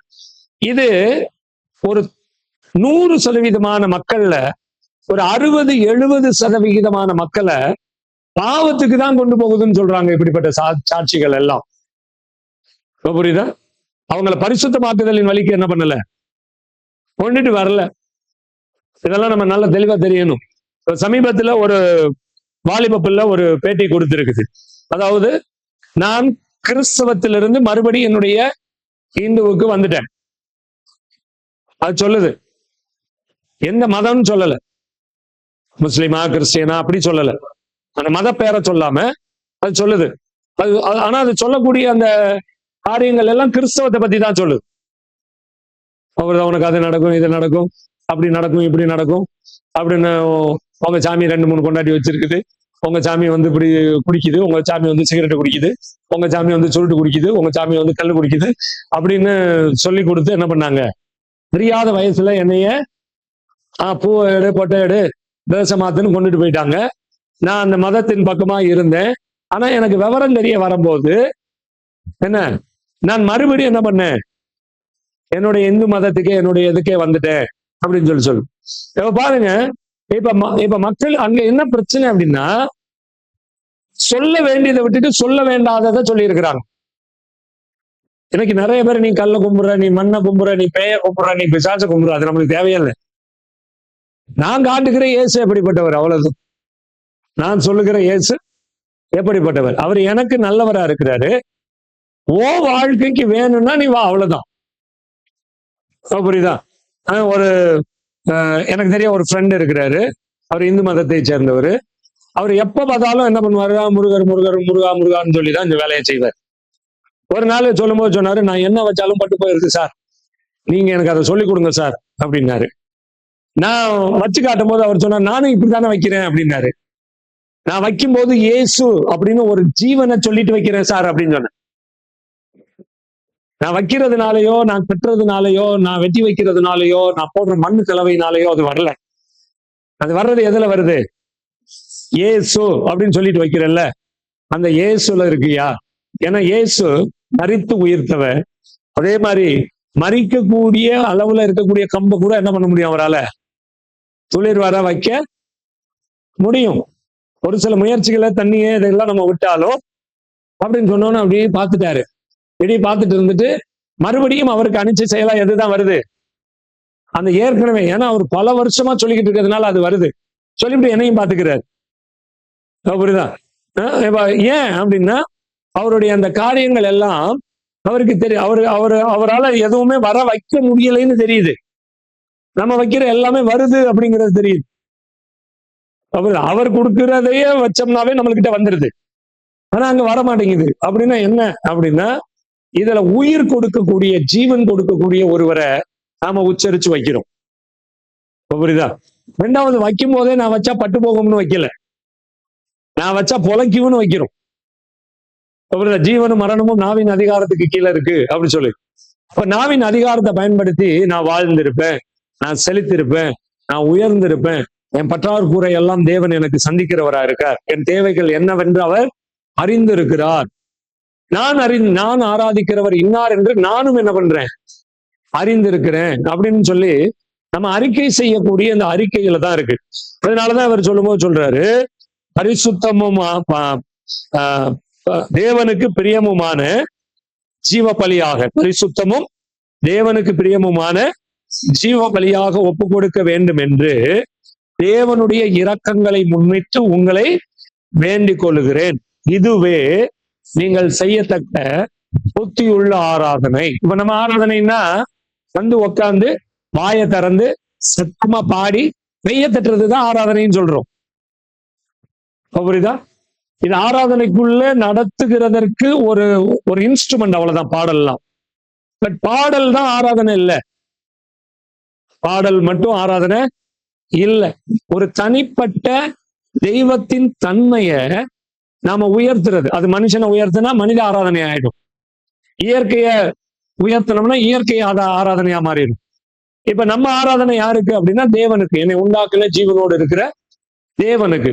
அப்ப என்ன பண்ணணும் அப்படின்னா, ஃபர்ஸ்ட் பரிசுத்தம் அப்படி சொல்லிடு. அதான் நான் சொல்லும்போது சொன்னேன், ஏற்கனவே சொல்லும்போது சொல்லிட்டேன். பரிசுத்தம் அப்படின்னா இந்த பரிசுத்தமான ஒரு செய்கைகளை விடுறது மட்டும் இல்லை, என் மனதளவுல கொண்டு வரக்கூடிய எண்ணங்களிலையும் அது இருக்கு. புரியுதா? சரீர ரீதியா எந்த தப்புமே நான் பண்ணல, பட் ஆனா என் மனதளவுல நான் எல்லாத்துக்கும் என்ன இருக்கு, மைண்ட் பிளாக்கிங் அப்படின்னு சொல்லுவோம். மனசை கட்டுப்படுத்துகிற அசுத்த ஆவி அப்படின்னு சொல்லுவோம். அந்த அசுத்த ஆவியின் மூலமும் என்ன பண்ண முடியும், இந்த விதவிதமான கற்பனையின் மூலமாய், சில என்ன சொல்றது, கனவுகள் மூலமாய், இப்படியும் இந்த அசுத்தங்கள் உள்ள வர்றதுக்கு வாய்ப்பு இருக்கு. அதனாலதான் நான் ஆரம்பத்துல சொல்லும்போது சொன்னேன், உங்க ஆவியில, உங்க ஆத்துமாவில, உங்க சரீரத்துல நீங்கள் குற்றம் இல்லாதவர்களா இருக்கணும்னு கடைசியில என்ன பண்ணுது, நம்மளுக்கு சொல்லிக் கொடுக்குது. கடைசி நாட்கள்ல இந்த அடிப்படையில நம்மளை மாத்துறதுக்கு தான் ஒவ்வொரு ஸ்டெப்பா நம்ம என்ன பண்றோம், மூவ் பண்ணி அடுத்த லெவலுக்கு நம்ம என்ன பண்ணிட்டு இருக்கோம், போயிட்டு இருக்கோம். ரைட். ஸோ இப்படி போகும்போதுதான் நம்ம தேவனுக்கு பிரியமான ஒரு வாழ்க்கைக்குள்ள நம்ம என்ன பண்ண முடியும், போக முடியும். அததான் சொல்றாரு, நீங்கள் இப்பிரபஞ்சத்திற்கு ஒத்த வேஷம் தெரியாமல் தேவனுடைய நன்மையும் பிரியமும் பரிபூரணமுமான சித்தம் இன்னதென்று பகுத்தறியத்தக்கதாக உங்கள் மனம் புதிதாகுகிறதுனாலே மறுரூபமாகுங்கள். இதான் பிரித்தெடுக்கப்பட்ட மக்கள் விரும்புகிற மறுரூபம். புரியுதா? பிரித்தெடுக்கப்பட்ட மக்கள் விரும்பக்கூடிய ஒரு மறுரூபம் அப்படின்னா என்ன அப்படின்னா, இந்த வசனத்தை தான் பிரதானமா எல்லா இடத்துலையும் சொல்றோம். நீங்கள் இப்பிரபஞ்சத்திற்கு, அதாவது இந்த உலகத்திற்கு நீங்கள் என்ன பண்ணக்கூடாது, ஒத்த வேஷம் தரிக்க கூடாது. உலகத்தில் உள்ள மனிதர்களை குறித்து புதிய ஏற்பாடு அதிகமா நம்மளுக்கு எழுதி கொடுக்கறத நீங்க என்ன பண்ண முடியும், நீங்க பார்க்க முடியும். அப்படி பார்க்கும்போது அவர் என்ன சொல்றதுன்னா, யோவான் 1வது அதிகாரம் 10வது வசனத்தை படிங்களேன். அங்க சொல்லும்போது, உலகம் அவரை அறிந்து கொள்ளுகிற விதமாய் அறிந்து கொள்ளலாம். 1:10, யோவான் 1:10. அவர் உலகத்தில் இருந்தார், உலகம் அவர் மூலமாய் உண்டாயிற்று, உலகமோ அவரை அறியவில்லை. அப்படி சொல்லு. புரியுதா? இப்ப நம்மளை ஏன் பிரிச்சடிச்சு சர்ச்சுக்கு கொண்டு வந்தாரு அப்படின்னா, உலகம் கடவுளை தெரியல, கடவுளை அறியல. உண்டாக்குன கடவுள் யாருன்னு உலகத்துக்கு என்ன பண்ணல, தெரியல.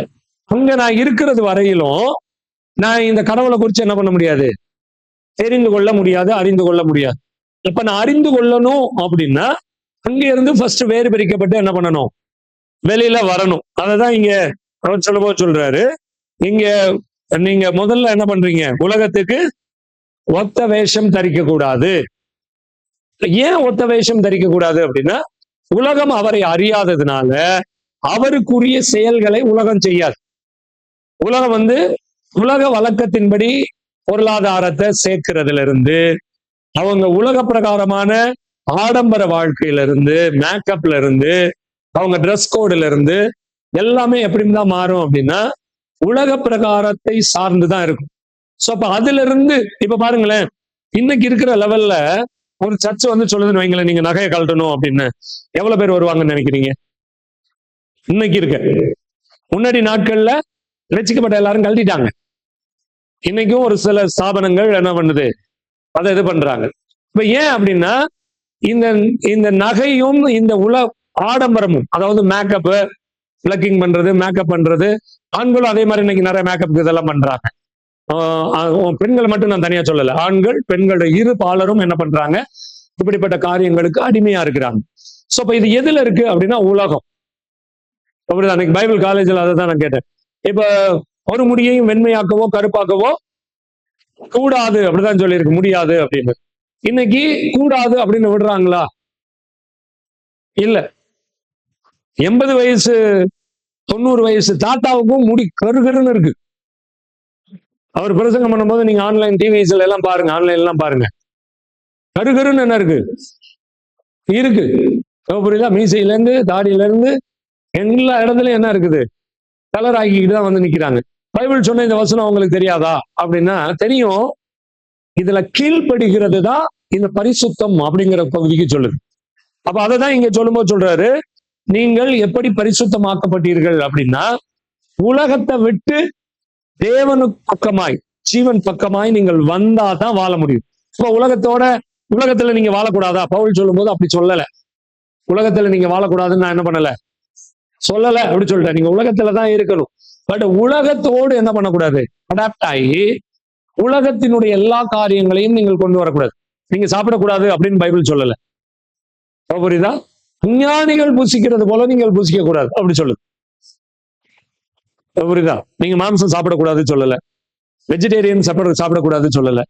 இது ரெண்டும் மிக்சடா இருக்கக்கூடியதை சாப்பிடக்கூடாதுன்னு என்ன பண்ணல, சொல்லல. ஆனா சில பொருட்களையும் சில காரியங்களையும் சாப்பிடக்கூடாது அப்படி சொல்லுது. எதுக்கு அப்படின்னா, அது உலகத்தின் மூலம் இந்த இயற்கையினால சில வியாதிகளும் நம்மளுக்கு வரும். நம்மளுடைய உடல் ரீதியான சில காரியங்களையும் என்ன பண்ணும், அது வந்து கண்ட்ரோல் பண்ணும், கட்டுப்படுத்தும், தூண்டும். இப்படி காரியங்கள் வெறி, மாம்ச வெறி. இப்ப உதாரணத்துக்கு பாத்தீங்கன்னா, இப்ப நம்ம நாயை வளர்க்குறோம்ல, கறி வாங்கின்னு வந்து சமைச்சு போட்டு பாருங்க, அதனுடைய குணம் வேற மாதிரி இருக்கும். அதை சமைக்காம அந்த ரத்தத்தோட போட்டு பாருங்க, புரியுதா? ஒரு மாத்திரை கொடுக்கறதுக்காக திடீர்னு ஒரு முறை வாங்கிட்டு வந்து அந்த கறியை சமைக்காம பச்சையாவே போட்டோம், அதுக்கு வியாதி வந்துருச்சு. அந்த மாத்திரையை அது எந்த முறையிலையும் அதுக்கு போட முடியல. சோ அதுக்கு வேற வழியே இல்லை, இப்படி போட்டா திங்கும் அப்படின்னு போட்டு பார்த்தோம், தின்னுச்சு. ஒரு 2-3 நாளைக்கு அந்த மாத்திரை இருக்கிறது வரலாம் அப்படிதான் என்ன பண்ண வேண்டியதா இருந்துச்சு, ஒரு பீஸ் வச்சு போட வேண்டியதா இருந்துச்சு. இப்படி போடும்போது மத்த 2 நாய்களுக்கும் ஒவ்வொரு பீஸ் அப்படி போடும்போது அந்த நேரத்துல ஒரு குறிப்பிட்ட கோழியவே காலி பண்ணிடுச்சு கடிச்சு. ஏன் அப்படின்னா அந்த ரத்த வாடையை வந்து அதை என்ன பண்ணுச்சு, தூண்டி கோழி குஞ்சுக, கோழி எல்லாத்தையுமே என்ன பண்ண ஆரம்பிச்சிச்சு, கடிக்க ஆரம்பிச்சிச்சு. அப்படி பச்சையா போடுறத நிறுத்தி மறுபடியும் சமைச்சு போட்டு அதனுடைய இதை மாத்தின உடனே இப்ப பாத்தீங்க அப்படின்னா அதை என்ன பண்ணல, இந்த வெறியில இல்ல. அந்த ரத்த கறி போடும் போது பாத்தீங்க அப்படின்னா அது அப்படியே பார்த்துக்கிட்டே இருக்கும். கோழி இங்கிட்டு போனா அப்படி இங்கிட்டு திரும்பும், இங்கிட்டு போனா அங்கிட்டு திரும்பும், இப்படி திரும்பி இருந்துச்சு. இப்ப பாத்தீங்கன்னா பக்கத்துல வந்தா மட்டும்தான் விரட்டுது. ஏன்னா அந்த நாட்கள்ல அப்படி இல்லை. அதே மாதிரிதான் பைபிள் நம்மளுக்கு ஒரு சில காரியங்களை சொல்லியிருக்கு. இந்த உணவுகள் இந்த வயதுக்கு மேல இதுக்கு மேல அதிகமா என்ன பண்ணக்கூடாது, சாப்பிடக்கூடாது. இந்த கறிகளை சாப்பிடக்கூடாது, இந்த மாதிரியான உணவுகளை நீங்கள் என்ன பண்ணக்கூடாது, சாப்பிடக்கூடாது அப்படின்னு சொல்லியிருக்கு. எதுக்கு? சாப்பிட்டா செத்து போயிருவீங்க இல்ல, உங்க சரீரங்கள்ல வேறு விதமான மாற்றங்களை என்ன பண்ணும், உண்டாக்கும். சில மிருக குணங்கள் கூட சில பேருக்கு வர்றதுக்கு என்ன இருக்கு, வாய்ப்பு இருக்கு. மாம்சம் சாப்பிடக்கூடாதுன்னு சொல்லல, சாப்பிட வேண்டிய முறையின் பிரகாரம் நீங்கள் என்ன பண்ணணும், சாப்பிடணும். ரத்தத்தோட சாப்பிடக்கூடாது, அப்படி நிறைய நிபந்தனைகளை பைபிள் நம்மளுக்கு சொல்லிக் கொடுக்குது. அதான் இங்க சொல்லும்போது சொல்றாரு. இப்ப நீங்க பாத்தீங்க அப்படின்னா யோவான் 3வது அதிகாரம் 19வது வசனத்துக்கு வாங்களே. ஒளியானது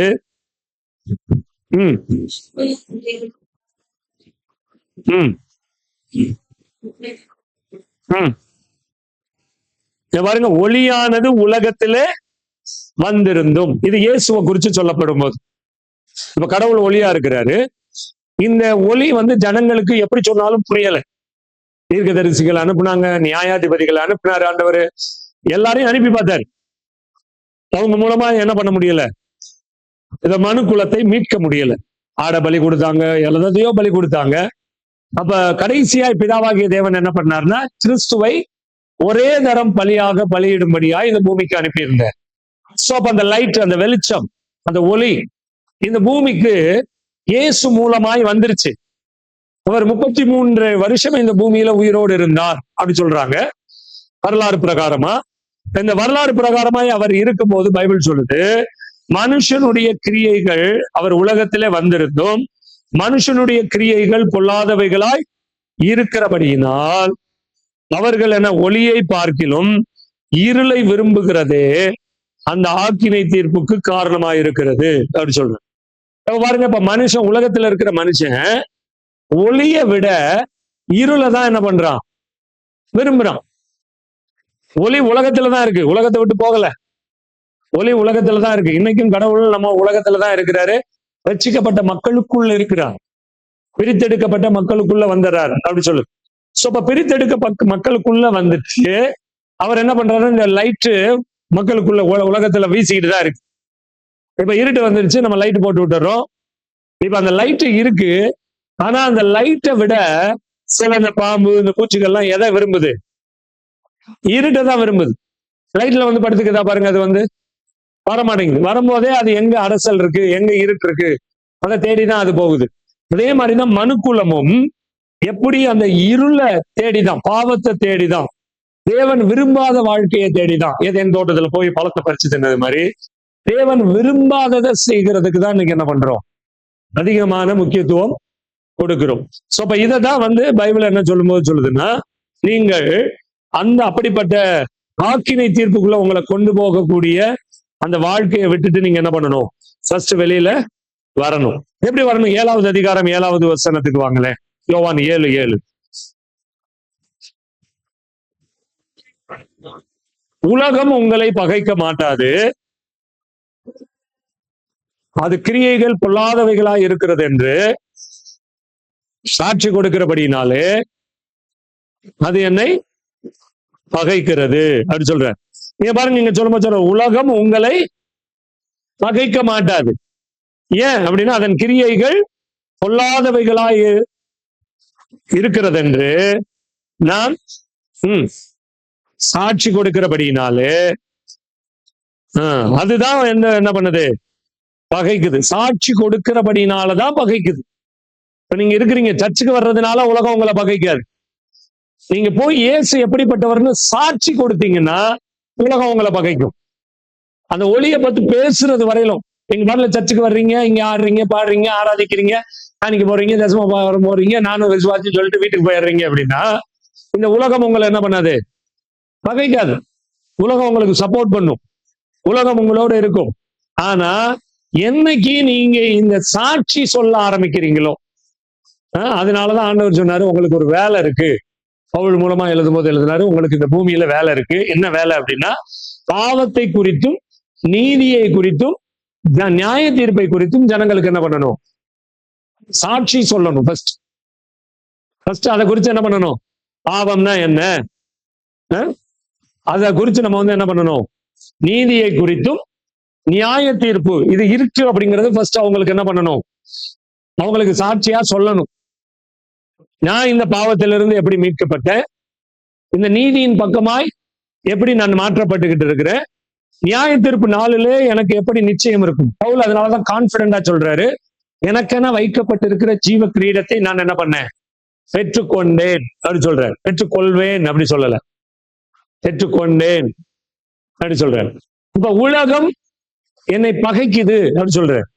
எப்ப இந்த சாட்சியை சொல்ல ஆரம்பிக்கிறோமோ அப்பதான் உலகம் நம்மளை என்ன பண்ணும், பகைக்கும். அது வரலும் நம்மளை என்ன பண்ணாது, உலகம் நம்மளை பகைக்காது. இப்ப புரியுதா உங்களுக்கு?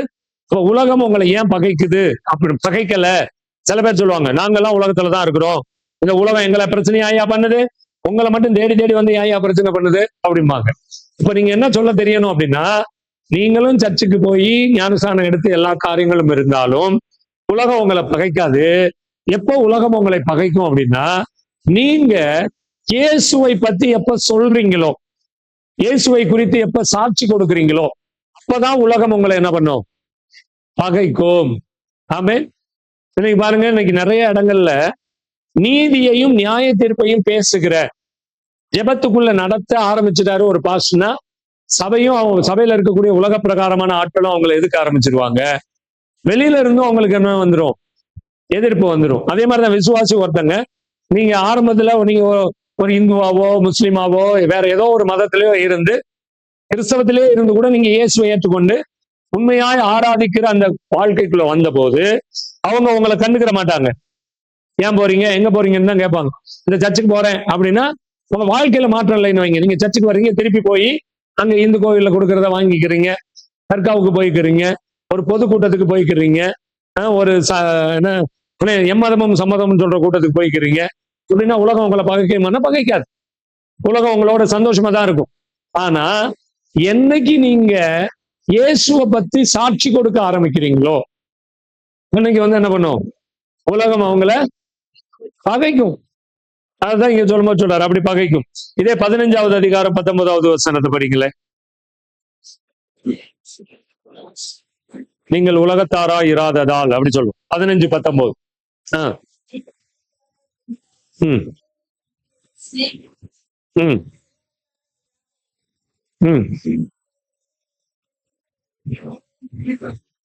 சொல்லும்போது சொல்றாரு, உலகம் ஏன் பகைக்குது அப்படிங்கிறதற்கு ஒரு ஆதாரமான ஒரு காரியத்தை இங்க என்ன பண்றாரு, நீங்கள் உலகத்தாரா இல்லை அப்படின்னா, அதாவது வேறு பிரிக்கப்பட்ட வாழ்க்கையை வாழ்றீங்கன்னா உலகம் உங்களை பகைக்கும். சோ அப்ப உங்களை உலகம் பகைக்கலைன்னா நீங்க கிறிஸ்துவுக்கு எதுவும் பண்ணலைன்னு அர்த்தம். உலகம் உங்களை பகைக்குது, உங்க குடும்பம் உங்களை பகைக்குது, சொந்த பந்தம் பகைக்குது, சபை மக்கள் உங்களை பகைக்கிறாங்க, வெளியில உள்ளவங்க உங்களை பகைக்கிறாங்க அப்படின்னா என்ன அர்த்தம் அப்படின்னா, நீங்க இயேசுவுக்காக ஏதோ செய்யறீங்கன்னு அர்த்தம். அதாவது பாவம் செஞ்சுட்டு பகைக்குது சபை அப்படின்னு சொல்றது அதை சொல்லல நான். நீங்க கிறிஸ்துவை குறித்து சொல்ற சாட்சி நிமித்தம், புரியுதா? கிறிஸ்துவை குறித்த சாட்சி நிமித்தம் அவங்க சாட்சி கொடுத்ததுனால அவங்க தூதர்கள் அவங்களை கொலை செய்ய என்ன பண்ணாங்க, எத்தனை பண்ணுனாங்க, கொலை செய்ய தேடுனாங்க அப்படி சொல்லியிருக்கு. பாருங்க, அப்ப எப்ப இந்த பிரச்சனை வருது அப்படின்னா, நான் கிறிஸ்துவுக்காக எப்ப வாழணும் அப்படின்னு தீர்மானம் பண்றணும். யோவான் 12வது அதிகாரம் 31வது வசனத்தை பாத்தீங்கன்னா, இப்பொழுதே இந்த உலகத்துக்கு நியாய தீர்ப்பு உண்டாகிறது அப்படின்னு எழுதி சொல்றாரு பாருங்க, படிங்க.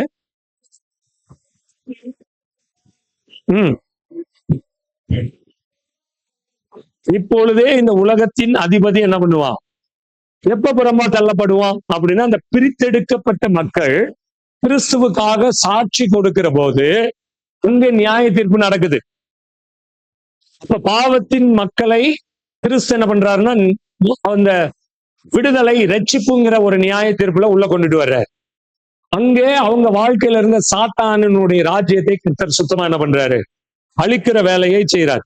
உலகத்தின் அதிபதியை புறம்பே தள்ளுற, உங்க வாழ்க்கையை விட்டு அவரை என்ன பண்றாரு, புறம்பே வெளியே தள்ளுறார்.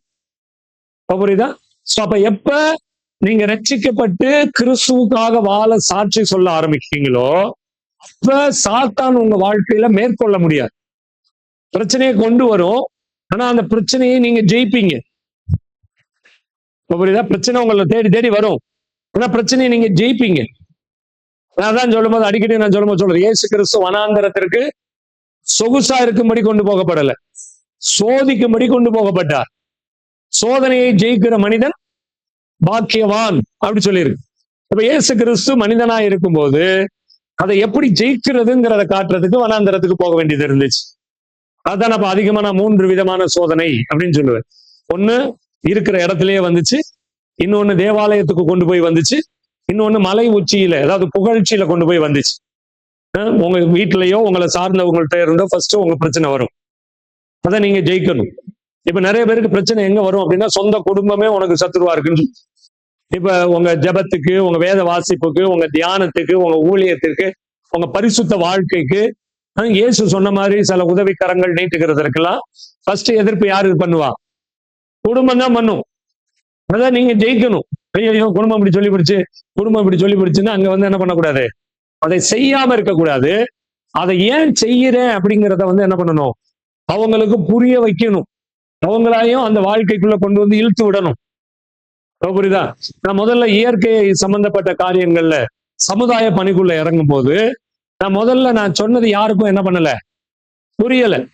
அப்ப அவங்கள என்ன பண்ணேன்னா, இந்த வேலையை செய்யும்படி கொண்டுட்டு வந்தேன். புரியுதா? இன்னைக்கு ஒரு மரம் வைக்க போறேன் வாங்க, இன்னைக்கு ஒரு தெருவை கிளீன் பண்ண போறோம் வாங்க, ஒரு குளத்தை சுத்தம் பண்ண போறோம் வாங்க அப்படி சொல்லி என்ன பண்ணோம், அவங்கள எனக்கு தெரிஞ்ச நண்பர்கள், இந்த மாதிரி ஈடுபாடுல இருக்கக்கூடிய நபர்களை கூட்டி கொண்டு போய் வேலை செய்ய வச்சோம். வேலை செய்ய வைக்கும் போது அவங்களுக்கு அதுல என்ன வந்துச்சு, இப்ப பாத்தீங்க அப்படின்னா இங்க சுச்சி, அதாவது சென்னையில இருந்து திருச்சி வருகிற ரோட்ல பெரியகுளம் அப்படின்னு ஒரு ஏரியா இருக்கு. அந்த ஏரியாவில் மரங்கள் நட்டோம். மரங்கள் நடும்போது அந்த நாட்கள்ல எங்களுக்கு பெரிய மரங்கள்லாம் கிடைக்கல, இன்னைக்கு மாதிரி பெரிய பெரிய மரங்கள்லாம் அன்னைக்கு கிடைக்கல. ஆரம்ப நாட்கள் அப்படின்னால ரொம்ப குட்டி குட்டியா இந்த கல்யாண வீடுகள்ல எல்லாம் மரம் கொடுத்துட்டு திருப்பி போடுவாங்க பாத்தீங்களா மிச்சம். இப்ப 4000 கண்ணு 5000 கண்ணு வாங்கிட்டு வந்திருப்பாங்க. அவளை கூட்டம் வரமாட்டாங்க. அப்படியே வந்தாலுமே எல்லாரும் மரம் செடி கொடிகளை எடுத்துட்டு போக மாட்டாங்க. ஒரு சிலர் தான் விரும்பி அதை எடுத்துட்டு போவாங்க. மீத கண்ணு மிச்சமாயிரும். அதை கொண்டு போய் பண்ணையிலையும் கொடுக்க முடியாது, அவங்களும் கொண்டு போய் அதை வேற யாருக்கும் என்ன பண்ண முடியாது, இந்த மண்டபத்திலேயே போட்டு போயிடுவாங்க. மண்டபத்துக்குள்ளேயும் போட முடியாது, மண்டபத்துக்காரங்க அள்ளி வெளியில போட்டுருவாங்க சுத்தம் பண்ணி. ஸோ அப்ப இதனால நாங்க என்ன பண்ணுவோம்னா, எல்லா மண்டபத்திலையும் சொல்லி வச்சு அவங்க மூலமாய் அந்த கண்ணுகளை எல்லாம் கலெக்ட் பண்ணி சின்ன சின்ன கண்ணுகள் தான் கிடைக்கும். அந்த இவ்வளவு உயரத்துல தான் இருக்கும். அதிகப்படியா ஒரு 1 அடி உயரத்துல, 1 அடி உயரத்துல கிடைச்சிச்சுன்னா பெரிய கண்ணு அப்படிதான் கிடைக்கும். அதுகளை கொண்டு போய் நட்டோம். நட்டு ஒரு 10 நாள், ஒரு மழை பெஞ்சவொடனே பாத்தீங்கன்னா புல்லு வளர்ந்து இந்த மரக்கண்ணோட பெருசா வந்துடும். நாங்க போய் ஐயோ யாரும் புடிங்கி போட்டாங்க இவ்வளவு இருக்கு அப்படின்னு தேடி பார்த்தோம்னா இருக்காது. அப்புறம் புல்லுகள் எல்லாம் விலக்கிக்கிட்டு அங்க போய் பார்த்தோம்னா அதுக்குள்ள என்ன இருக்கும். அப்புறம் என்ன பண்ணோம்னா, இந்த யாரு மரம் கண்ணு வச்சாங்களோ அவங்களையே சுத்தம் பண்றதுக்கு வாரத்துல ஒரு நாள் ஒரு 1/2 மணி நேரம் 1 மணி நேரம் கூட்டி கொண்டு போனோம். கூட்டி கொண்டு போய் அந்த வேலைகளை செஞ்சோம். இப்ப ரீசெண்டா அந்த பகுதியில போய் பார்க்கும்போது பார்த்தா நல்ல 10 அடி 12 அடி உயரத்துல அந்த மரங்கள் என்ன இருக்கு, நல்ல பெருசா இருக்கு. அதை குறிச்சு ஒரு வீடியோ எடுப்போம்னு கூட இப்ப சொல்லியிருக்காங்க. இப்ப பாருங்க, இப்ப அந்த நாட்கள்ல யார் யார் கலந்துக்கிட்டாங்களோ அவங்க எல்லாம் என்ன சார் இப்ப என்னை கூப்பிட மாட்டேங்கிறீங்க. இப்ப நான் அந்த டிபிஎஸ் பேங்க் எல்லாம் போனேன்னா அங்க ஒரு சார் இருக்காரு, அவர் ஃபர்ஸ்ட் இந்த இதெல்லாம் பார்க்க மாட்டார், கணக்கு வழக்கெல்லாம் பார்க்க மாட்டார். நான் கொடுக்கறதெல்லாம் வாங்கி வச்சுக்கிட்டு, என்ன சார் இப்ப என்னெல்லாம் கூப்பிட மாட்டேங்கிறீங்க, முன்னையெல்லாம் கூப்பிடுவீங்க, இப்ப கூப்பிட மாட்டேங்கிறீங்க, மரம் வைக்கிற இதுக்கெல்லாம். ஆனா நீங்க வச்சு போஸ்ட் போடுறீங்க, என்னெல்லாம் சேர்த்துக்க மாட்டேங்கிறீங்க, என்ன ஏன் கூப்பிட மாட்டேங்கிறீங்கன்னு அவங்க விரும்புறாங்க. அதே மாதிரிதான் கிறிஸ்தவ வாழ்க்கை அப்படிங்கிறதும் நம்ம முதல்ல அவங்களை அதுக்குள்ள கொண்டுட்டு வரணும், அவங்களை கொண்டு வந்து உட்கார வைக்கணும். அதனாலதான் நம்ம ஆதி அப்போஸ்தலர்கள் காலங்கள்ல வீட்டு ஜெபம் அப்படின்னு ஒண்ணு இருந்துச்சு. இந்த வீட்டு ஜெபத்துல முதல்ல மக்களை கொண்டாந்து அங்க வந்து உட்கார வச்சு டேஸ்ட் காட்டணும். புரியுதா? இப்ப எப்ப தெரியும்? இப்ப இந்த மரம் வளர்ந்து இருக்கிறதா அவங்களை கூட்டி கொண்டு போய் இந்த மரம் நீங்க வச்சது அப்படின்னு காட்டுறோம் பாருங்க. அப்ப அவங்களுக்கு எப்படி இருக்கும்? ஒரு மாதிரி, ஆகா நான் வச்சதா அப்படின்னு அதுல அந்த கற்பனை உலகம் மாதிரி அதுலயே ஒரு 10 நிமிஷம் நின்றுவாங்க அவங்க. அவங்களுக்கே ஆச்சரியமாயிடும், நான் வச்ச ஒரு கண்ணு இன்னைக்கு இவ்வளவு பெருசா வந்துருச்சா, பாக்கிற அளவுக்கு வந்துருச்சா அப்படின்னு வந்து ஆச்சரியப்படுறாங்க. அதே மாதிரிதான் ஒரு மக்களை கொண்டு வந்து அவங்க வாழ்க்கையில ஒரு நன்மையை கண்டடைகிறத நீங்க பார்க்க வைக்கணும். இப்ப நான் சர்ச்சில் அதை தான் சொல்றேன், இங்கே பைபிள் ஸ்டடிலையும் ஏற்கனவே அதை தான் நான் சொன்னேன். என்ன சொன்னேன் அப்படின்னா, உங்களுடைய வளர்ச்சியை நீங்கள் ஒரு கிராஃப் மாதிரி போட்டு பாருங்க அப்படின்னு சொல்லி. புரியுதா? நீங்கள் ரட்சிக்கப்படும் போது எந்த இயரோ அந்த இயர்ல ஒரு புள்ளி வைங்க. புரியுதா? நீங்க பைபிள் காலேஜ்ல சொல்லும் போது சொன்னேன், நீங்க முதல்ல என்ன பண்ணுங்க, ஒரு சர்ச் ஸ்டார்ட் பண்ண டேட்ல இருந்து இயர்லி அதனுடைய ஸ்டேட்மெண்ட் என்ன பண்ணுங்க, மெயின்டைன் பண்ணுங்க. நீங்க சர்ச் ஆரம்பிச்ச வருஷம் எத்தனை பேரை வச்சு ஆரம்பிச்சீங்க, 2வது வருஷம் எத்தனை பேர் இருந்தாங்க, 3வது வருஷம் எத்தனை பேர் இருந்தாங்க, ஏற்ற இறக்கம் இருக்கும். புரியுதா? இப்ப இந்த திருச்சபையெல்லாம் எடுத்தீங்கன்னா ஒரு முறை பயங்கரமா ஏறி மேல போயிடுச்சு, பின்னாடி முன்னாடி அங்க சைடு கிட்ட எல்லாம் போய் ஊழியம் செஞ்சு அப்ப இருந்த சபையே பத்தல, வெளியில சேர் போட்டு, வெளியில மரத்துல சேர் போட்டு உட்கார்ற அளவுக்கு என்ன ஆயிடுச்சு, ஏதோ பற்றாக்குறை வந்துருச்சு. சில ஆராதனையில சின்ன பிள்ளைங்களை எல்லாம் மேல ஸ்டேஜ்ல ஏற்றி உட்கார வச்சிருக்கேன், இந்த பக்கத்தும் உட்கார வச்சிருக்கிறேன். புரியுதா? அப்படி இருந்துச்சு. ஆனா இப்ப வந்து மறுபடி குறைஞ்சிருக்கு, குறைஞ்சிறது கூடுறது, குறைகிறது கூடுறது, இது அப்படியே வந்துகிட்டு இருக்குது. இப்ப இந்த கிராஃப் நம்மள்ட்ட என்ன இருக்கணும், எந்த நாட்கள்ல கூடி இருக்கு, எந்த நாட்கள்ல குறைஞ்சிருக்கு அப்படின்னு என்னுடைய கிராஃபை எடுத்து பார்த்தா, எப்பெல்லாம் ஜெபத்தை பத்தி பேசியிருக்கணும், எப்பெல்லாம் எழுப்புதலை பத்தி பேசியிருக்கணும், அப்பெல்லாம் ஜனங்கள் குறைஞ்சிருக்கு. எப்பெல்லாம் காமனா பேசியிருக்கணும், ஆசீர்வாதம், ஜெபம், அதாவது ஆசீர்வாதம் உங்களுக்கு, இது நீங்க இப்படி இருந்தீங்கன்னா கர்த்தர் ஆசீர்வதிப்பாரு, இப்படி இருந்தீங்கன்னா உங்களை வாழாக்காம தலையாக்குவாரு, கீழாக்காம மேலாக்குவாருலாம் எப்ப எல்லாம் அதிகமா உங்களுக்கு பணம் கிடைக்கும், உங்களுக்கு வேலை வாய்ப்பை கர்த்தர் உண்டாக்கி கொடுப்பாரு, அப்படி எல்லாம் நான் பேசியிருக்கணும். அப்பெல்லாம் சபை வளர்ந்துருக்குது.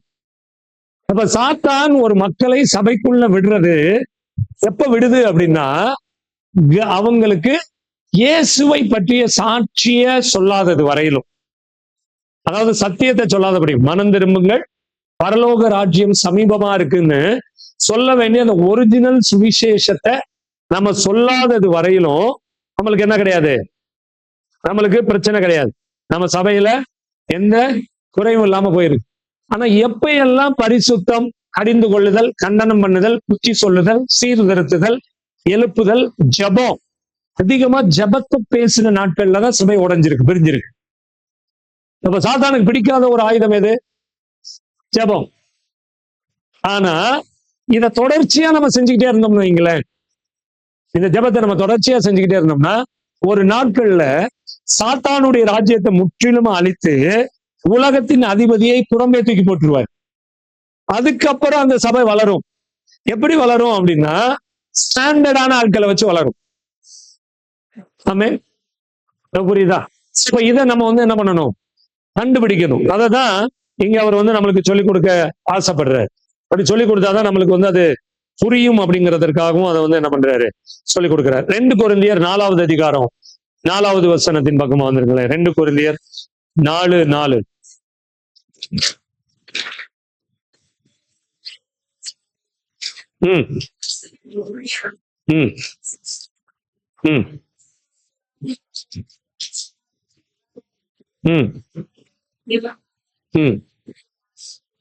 இங்க சொல்லும்போது சொல்றாரு, அவிவிசுவாசிகளாகி அவர்களுக்கு பிரகாசமாயிராதபடிக்கு. தேவனுடைய ஒளி அவங்களுக்கு என்ன பண்ணக்கூடாது, பிரகாசமா இருக்கக்கூடாது. இப்ப நீங்க எப்ப இந்த தேவனுடைய ஒரிஜினல் காரியத்தை நீங்க ஜனங்களுக்கு சொல்லி கொடுக்குறீங்களோ அதை சாத்தான் அனுமதிக்காது. பாவ மன்னிப்பையும் பரிசு நீதியையும் நியாய தீர்ப்பையும் நம்ம எப்ப ஒழுங்குபடுத்தி பேச ஆரம்பிக்கிறீங்களோ அப்ப சபைக்குள்ள பிரச்சனை வந்துடும். ஏன் அப்படின்னா உலகத்துக்கு அது என்ன பண்ணாது, பிடிக்காது. அதுதான் இங்க சொல்றாரு, அவிவிசுவாசிகள் ஆகிய அவர்களுக்கு அது பிரகாசமா இராதபடிக்கு பிரபஞ்சத்தின் இந்த உலகத்தின் தேவனானவன் என்ன பண்ணுவானா, அவர்களுடைய மனதை குருடாக்கிடுவான். அவன் கண்ணை குருடாக்குறது இல்லை, அவனுடைய ஆவிக்குரிய கண்ணு, அததான் மனசு அப்படி சொல்றோம் நம்ம. அவருடைய மனதை, மனமும் மாம்சமும் விரும்புகிறதை அவர்கள் என்ன பண்ணாங்க, செய்தார்கள் அப்படின்னு சொல்லுது. இப்ப இந்த மனம் மாம்சத்தோட ஒத்து போய் அதை என்ன பண்ணும், செய்ய வைக்கும். இதுதான் நம்மளுக்கு தெளிவா இந்த காரியங்களை நம்மளுக்கு சொல்லி கொடுக்குறாங்க. அதைதான் இதை சொல்றாரு, அவர்களுடைய மனதை அதை என்ன குருடாக்கி அவங்க சொல்றாங்க, நாங்கள் எங்களையே படிங்களேன் 5வது வசனம், பிரசங்கியாமல்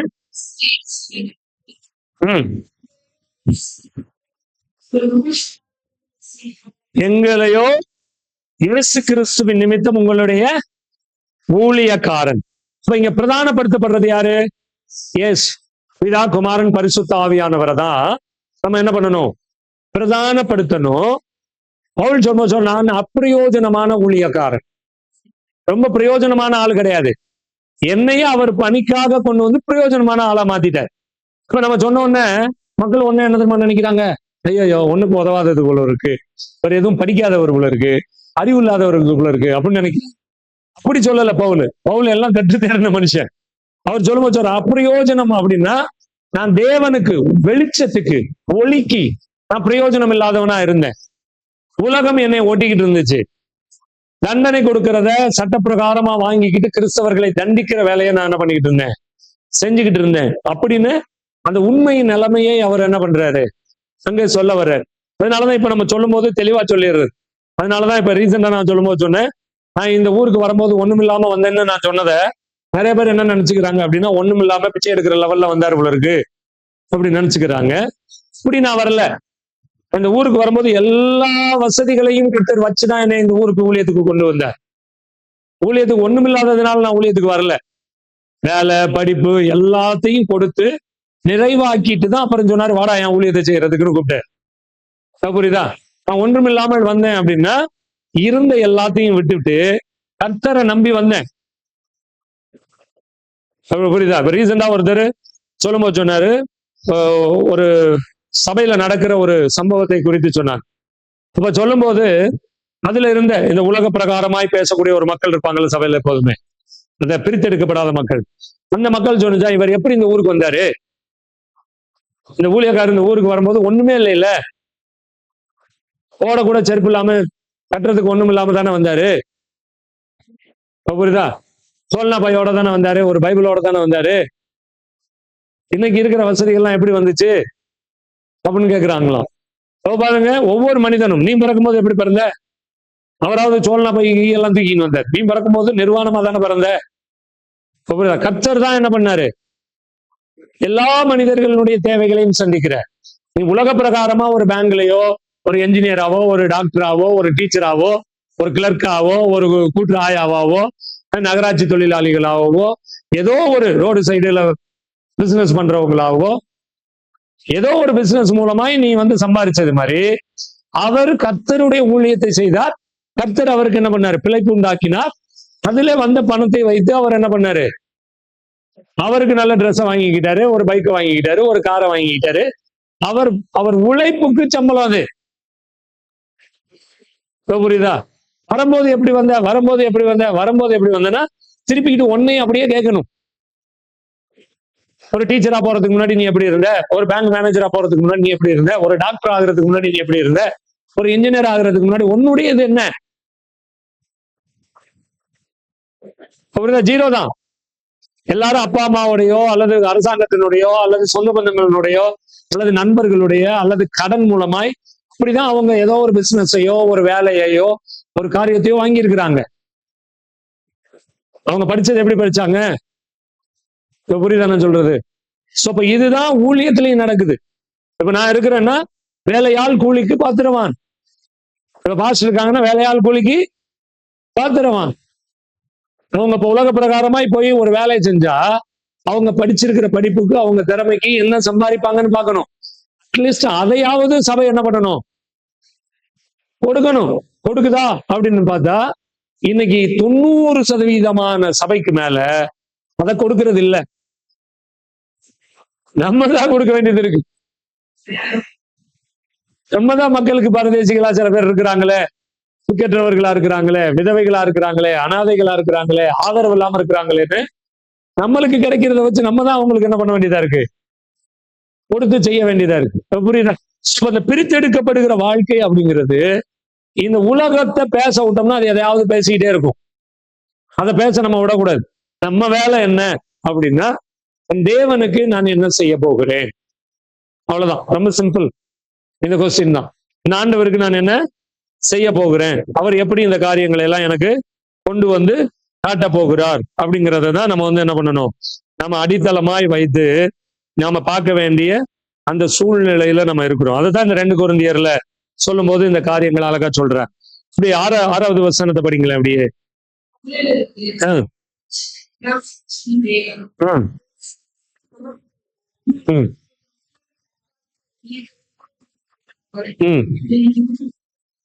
ஓகே, இப்ப பாருங்க எப்படி இந்த பூமி இருளா இருந்துச்சு.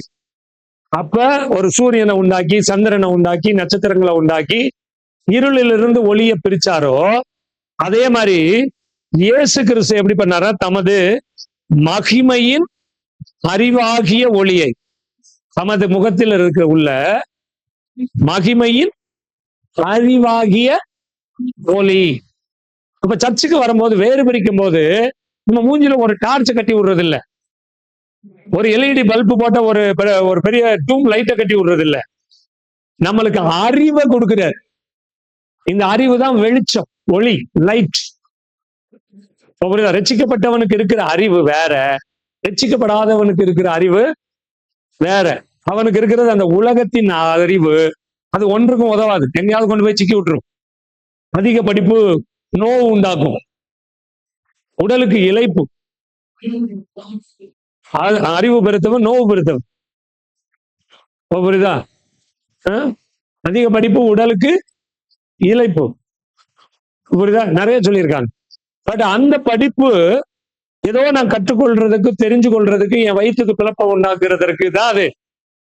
அது அதான் சொல்லும் போது ஒரு ஊழியக்காரர் சொல்லும் போது சொன்னாரு, இந்த உலக பிரகாரமான கல்வி அப்படிங்கிறது என் வயிற்றுக்கு, மண்டே டு சாட்டர்டே நீங்க படிக்கிற கல்வி எதுக்கு, உங்க வயிற்றுக்கு பிழைப்பு, சோறு போடுறதுக்கு, துப்பையை வளர்க்கறதுக்கு. ஆனா ஞாயிற்றுக்கிழமை படிக்கிற கல்விங்கிறது உங்க வாழ்க்கைக்கு கல்வி.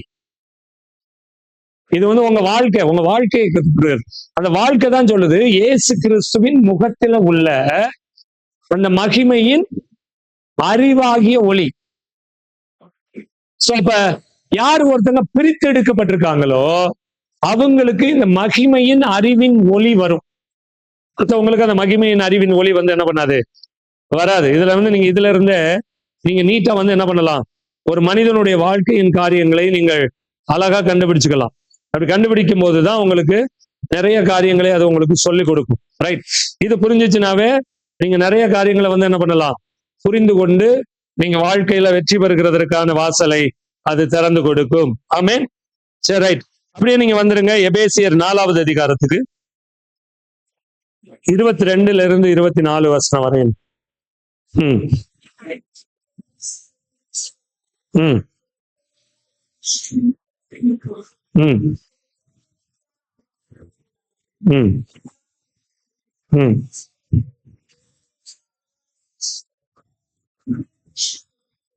இங்க சொல்லும் போது சொல்றாரு, இது யாரு செய்ய வேண்டிய வேலை?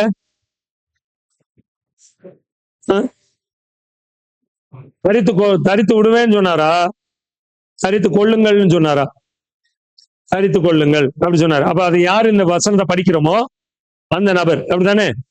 அந்தபடி முந்தின நடக்கைக்குரிய மோசம் போக்கும் இச்சைகளாலே கெட்டு போகிற பழைய மனுஷனை.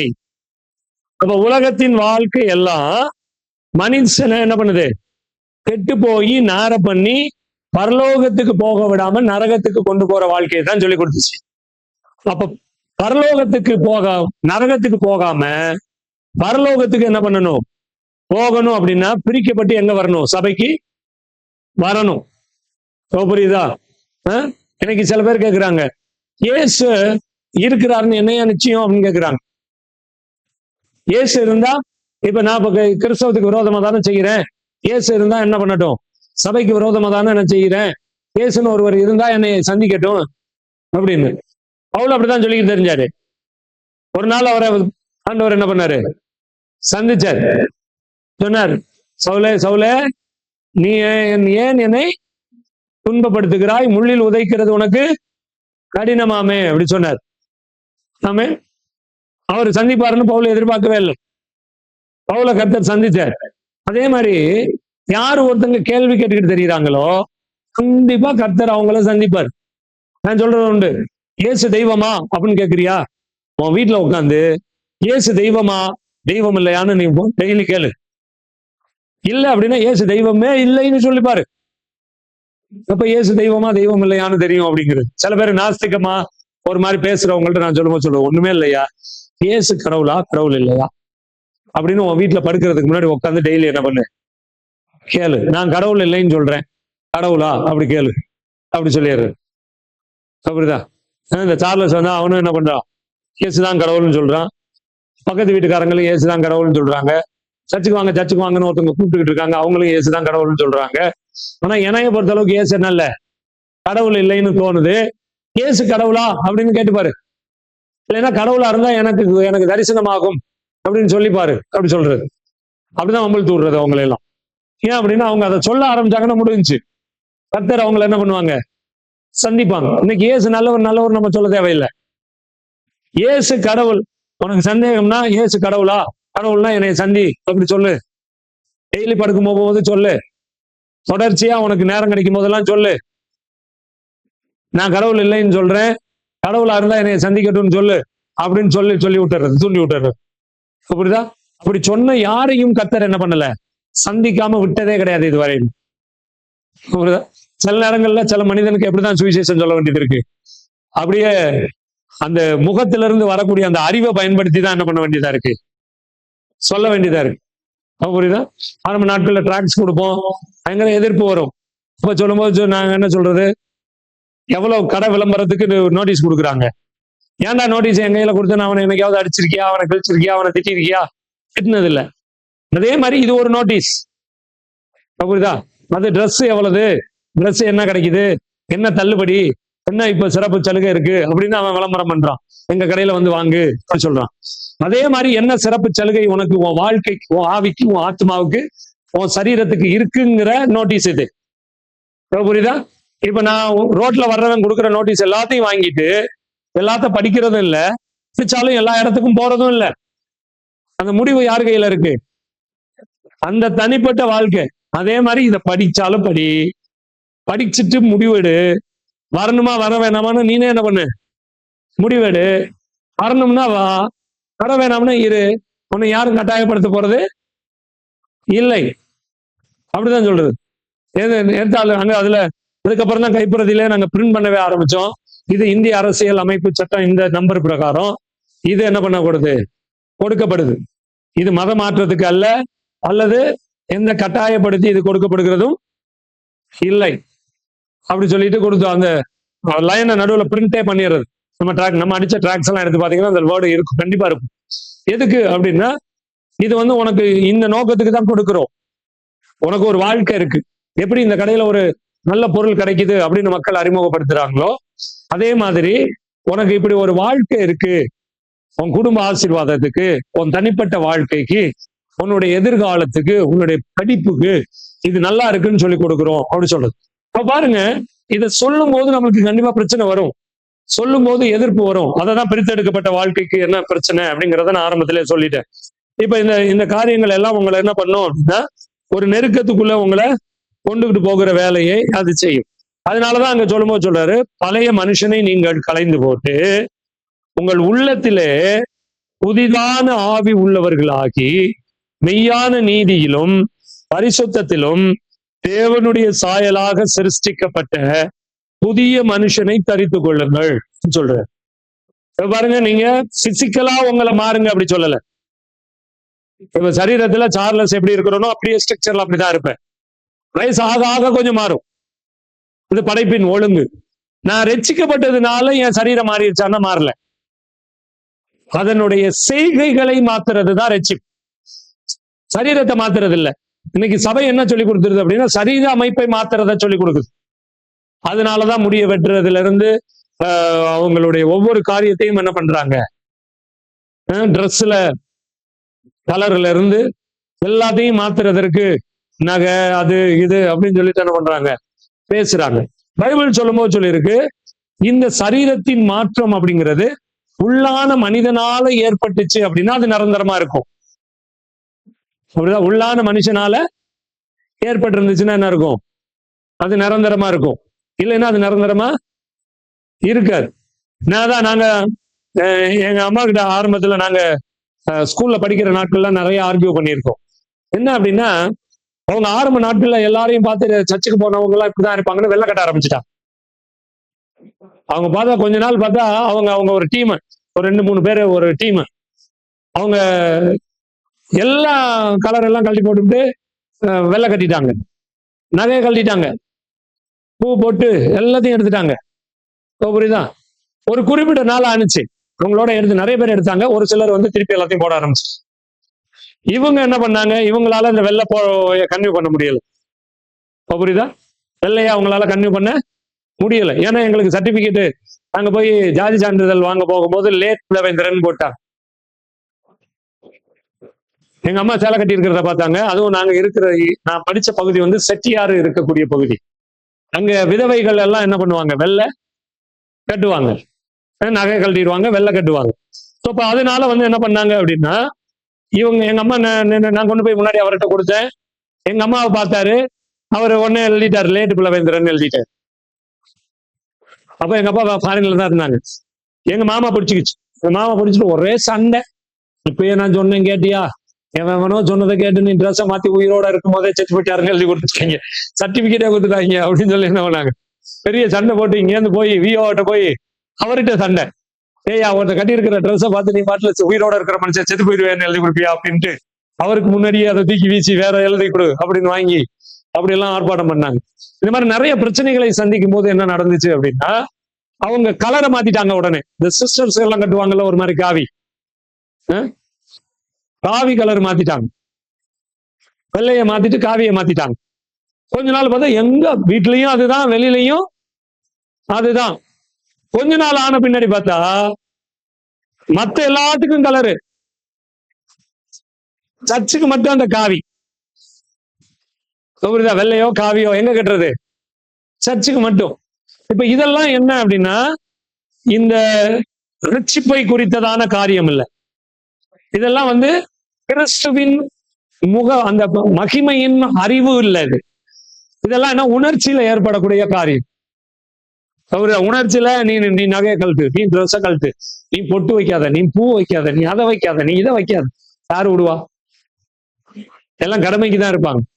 அதனாலதான் நாளடைவுல சபைக்கு போகும்போது ஒரு வாழ்க்கையும், சபையை விட்டு வெளியில இருக்கும்போது ஒரு வாழ்க்கையும் அப்படியே மாறி மருவி இன்னைக்கு சபைக்கு போறவங்களுக்கும் உலகத்தாருக்கும் வித்தியாசமே இல்லாத ஒரு வாழ்க்கை இருக்கு. நீங்க அவங்களையும் இவங்களையும் வெளியில விட்டு பாருங்களேன், கண்டே பிடிக்க முடியல. புரியுதா? அவங்கள கண்டே பிடிக்க முடியல. அவங்க ட்ரெஸ் கோடு மற்ற காரியங்கள் எல்லாத்தையும் பாருங்க, உலக பிரகாரமா என்னென்ன இருக்குதோ அவ்வளவுதான் இருக்குது. ஏன்னா இன்னைக்கு சபையே மனம் திரும்புதலின் காரியங்களை பேசுறதுக்கு என்ன பண்ணிடுது, இது தப்பு அப்படின்னு சொல்றதுக்கு சபையே இன்னைக்கு முன் வர பயப்படுது. இன்னைக்கு இதெல்லாம் வந்து 2K கிட்ஸ் இப்படிதான் என்ன பண்ணுவாங்க இருப்பாங்க அப்படின்னு சொல்லி என்ன பண்றாங்க. இப்ப அதுவும் இப்ப வந்து என்ன மக்கள், புது மக்கள் தொகை ஒண்ணு கொண்டு வந்திருக்காங்களே, பீட்டா ஜெனரேஷன் நினைக்கிறேன். இப்ப புது ஒரு ஜெனரேஷன் கொண்டு, இப்ப என்ன 2022க்கு அப்புறமா 23க்கு அப்புறமா அதை கொண்டு வந்தான். அதை நான் பார்த்து சொல்றேன் கரெக்டா, அப்படி கொண்டு வந்திருக்காங்க. சோ இப்ப இவங்களுக்கு பத்தி என்னன்னா, இவங்க ஃபுல்லா ஏஐ டெக்னாலஜியை சார்ந்து இருக்கிறவங்க. இவங்க முழுக்க முழுக்க எதை சார்ந்து இருப்பாங்க? இந்த இந்த டெக்னாலஜி ஏஐ குறிச்சு. இப்ப இவங்களுக்கு யாரும் பிரசங்கம் பண்ணவெல்லாம் தேவையில்லை. சாட்ஜிபிடியில போயிட்டு, அல்லது பைபிளுக்கு தனியா சாட்ஜிபிடி எல்லாம் இருக்கு. நீங்க ஒரு கேள்வி கேட்டீங்கன்னா அதுக்கு பதில் சொல்லிடுது. பைபிள்ல எங்க கிடந்தாலும் தேடி எடுத்து கொடுத்துருது. நீங்க முன்னாடி எல்லாம் பைபிள வந்து நான் ரட்சிக்கப்பட்டு சபைக்கு வரும்போதெல்லாம் ஒரு வசனம் வேணும்னா ஒத்த வாக்கியம்னு ஒரு புத்தகம் இருக்கும். அதை எடுத்துக்கிட்டு அதுல தேடுவோம். இல்ல அப்படின்னா ஆதி ஆகமத்துல இருந்து வெளிப்படுத்தல் வரலும் பேப்பர் அப்படியே திருப்பி திருப்பி அங்கங்க குறிச்சு வச்சிருப்போம் பாருங்க. அந்த குறிச்சு வச்சதெல்லாம் தேடிக்கிட்டே வருவோம். தேடிட்டு வந்து கண்டுபிடிப்போம். ஒரு வசனத்தை கண்டுபிடிக்கிறதுக்கு சில நேரத்தில் மாச கணக்குல கூட தேடி இருக்கோம். ஆனா இப்ப அப்படிலாம் இல்ல. நீங்க பாஸ் கேட்டுக்கிட்டு இருக்கும் போதே அவங்க மொபைல்ல தட்டி என்ன பண்றாங்க, சொல்லிடுறாங்க. இன்னைக்கு ஒரு பைபிளை குறிச்சோ ஒரு காரியத்தை குறிச்சோ ஒரு தெளிவு வேணும் அப்படின்னா நான் எங்கேயும் போய் தேட தேவையில்லை. என் கையில வச்சிருக்கிற மொபைல்லயே நான் வந்து என்ன பண்ணிடலாம், தேடிடலாம். இவங்களுக்கு அறிவு பெருத்து போயிருச்சு. ஆனா அதனால அவங்களுக்கு நோவு உண்டாயிருச்சு. இந்த கூட்டத்துக்கு என்ன முக்கியம் இல்லை அப்படின்னா தேவனுடைய முகத்திலிருந்து வரக்கூடிய அந்த மகிமையின் அறிவாகிய ஒளி தேவையில்லைன்னு ஆயிடுச்சு. யாரு ஒருத்தங்க அதை பிடிச்சுக்கிட்டு நிக்கிறாங்களோ அவங்களுக்குன்னு ஒரு தனி ஃபார்மேட் வச்சுக்குவாங்க, வாழ்க்கை முறை வச்சுக்குவாங்க. அதை யாரு சொன்னாலும் மாத்த மாட்டாங்க.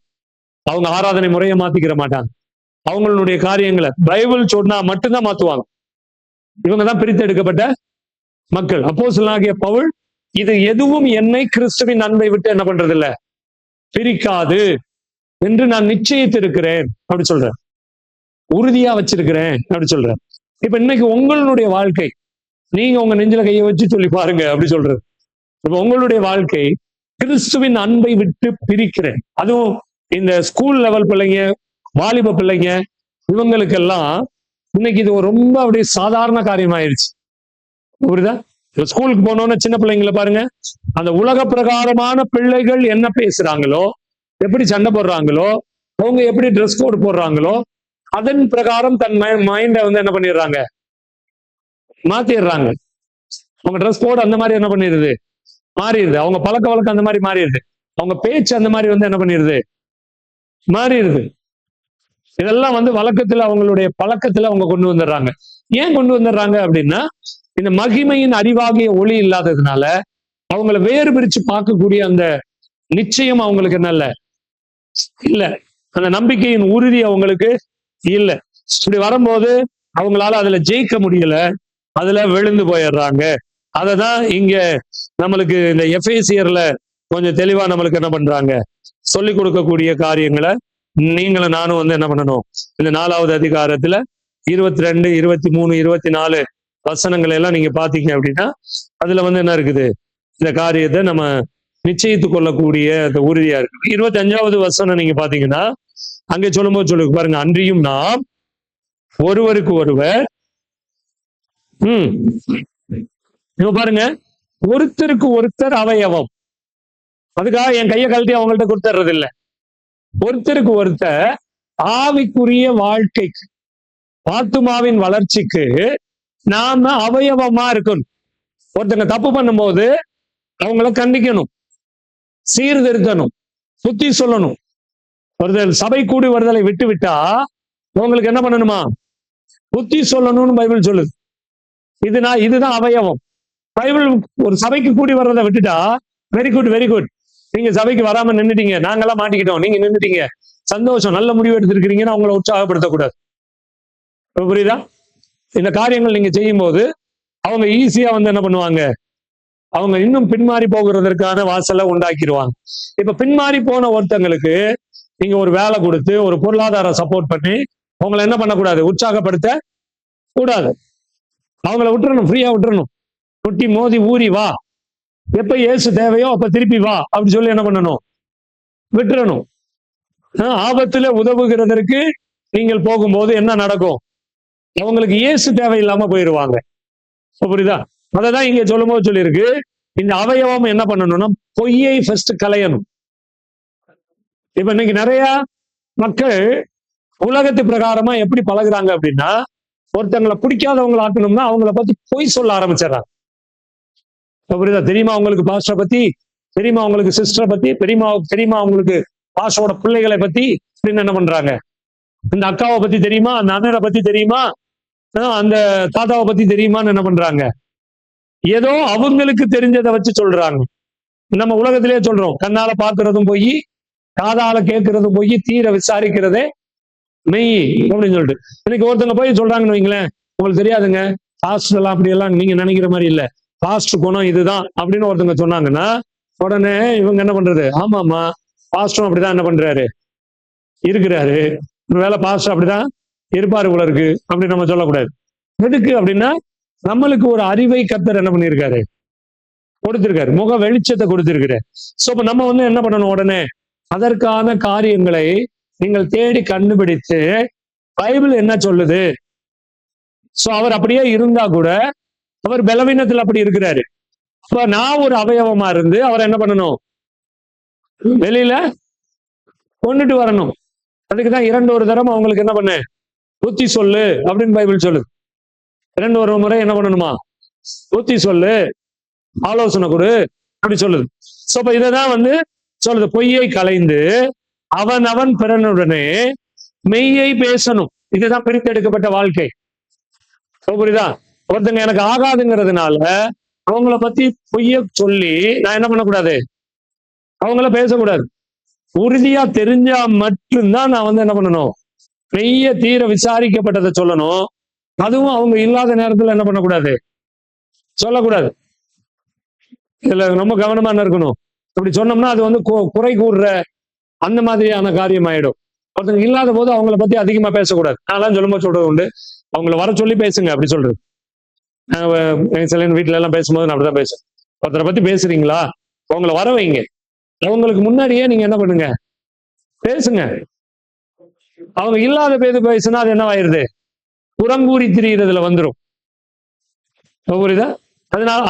அதனாலதான் பைபிள் சொல்லுது, நீங்க உலகத்தோட ஒத்து இருக்கிறதுனால ஒரு நபர் இல்லாத போது அவங்கள பத்தி அதிகமா பேசுறோம். நல்லதை பத்தி பேசுங்க, இல்லாத போது. கெட்டதை பத்தி பேசும்போது என்ன பண்ணக்கூடாது, அவங்க இல்லாத போது பேசக்கூடாது. நீங்க ஜெபம் பண்ணணும், அதுக்கான வாசலை ஆண்டவர் உண்டாக்கி கொடுத்து அவங்க மனம் திரும்புதலுக்கு ஏதுவான ஆலோசனை சொல்றது மாதிரி இருந்தா சொல்லணும். இல்ல அப்படின்னா நீங்க என்ன பண்ணணும், அவங்களுக்கு நேரவே அதை பேச உங்களுக்கு தைரியம் என்ன பண்ணணும், இருக்கணும். இல்லைன்னா சொல்லாத அப்படி சொல்லுது. அதான் நீங்க மெய்யை என்ன பிறனுடனே பேசணும், உண்மையை பேசணும். இதுதான் உண்மை, இந்த காரியம் தான் நடந்துச்சு, இந்த காரியம் தான் இப்படி இருந்துச்சு அப்படி என்ன பண்ணணும். அவங்க போய் சொல்றாங்க அப்படின்னா, கடந்த நாள்ல ஒரு வீடியோ பார்த்தேன். அந்த வீடியோல ஒரு ஓட்டப்பந்தயம் வைப்பாங்க நாய்க்கு. அப்படிதான் நாய்க்கெல்லாம் என்ன பண்ணுவாங்க, ஓட்டப்பந்தயம் வைப்பாங்க. அந்த நாயோட ஒரு சிறுத்தையையும் ஓட்டப்பந்தயத்துல சேர்த்திருப்பாங்க. சிறுத்தை நார்மலா வேகமா ஓடக்கூடியது, சீட்டா அப்படி சொல்லுவாங்கல்ல, அது வேகமா ஓடக்கூடியது. இப்ப பாருங்க, இப்ப மனிதன் இருக்கா, சாரி நாய் இருக்கு, இங்க ஒரு சிறுத்தை இருக்கு. இப்ப இது எல்லாம் வரிசையா உட்கார வச்சு ஓட விடுவாங்க. நாயெல்லாம் ஓடும், சிறுத்தை நல்லா அப்படி உட்காந்துக்கும். அது அப்படி ஒரு மாதிரி இப்படி தலையை தூக்கி இப்படி உட்கார பார்த்தீங்களா, இப்படி உட்காந்துட்டு இப்படி பார்க்கும். இப்படி பார்த்துட்டே உட்காந்துருக்கும். அந்த நாயெல்லாம் ஓடி போய் ரீச் ஆயிடும். ரீச் ஆன உடனே அங்க உட்கார்ந்து இருந்தவங்க எல்லாம் அந்த சிறுத்தை கொண்டு வந்தவனை கேலி பண்ணி சிரிக்க ஆரம்பிச்சிருவாங்க. சிரிக்க ஆரம்பிச்சு, நாய்கிட்ட தோத்து போனது ஒரு சிறுத்தை, நாய்கிட்ட ஓடி ஜெயிக்க முடியாதது ஒரு சிறுத்தை அப்படின்னு என்ன பண்ணுவாங்க, கேலி கிண்டல் பண்ணி ஏன் ஓடலைன்னு அதுகிட்ட கேள்வி கேட்பாங்க. கேள்வி கேட்டோன்னா அந்த சிறுத்தையோட ஓனர் சொல்லுவாரு, நாயோட ஓடி நான் பலவான் அப்படின்னு என் சிறுத்தை இந்த இடத்துல நிரூபிக்க தேவையில்லை. புரியுதா? சொல்ற அது என்னன்னா, என் சிறுத்தை நாயை ஜெயிச்சு நான் நாயை விட பலமான ஆளுன்னு சொல்ல தேவையில்லை. அது உட்கார்ந்து இருந்துச்சுல அந்த கம்பீரம், அதுலயே எல்லாருக்கும் தெரியும் இது எவ்வளவு இந்த சிறுத்தை எவ்வளவு பவர்ஃபுல்லானது, இந்த சிறுத்தைக்கு ஓடக்கூடிய திறன் என்ன இருக்கு அப்படிங்கறதெல்லாம் என்ன பண்ணும், அதுக்கு தெரியும்.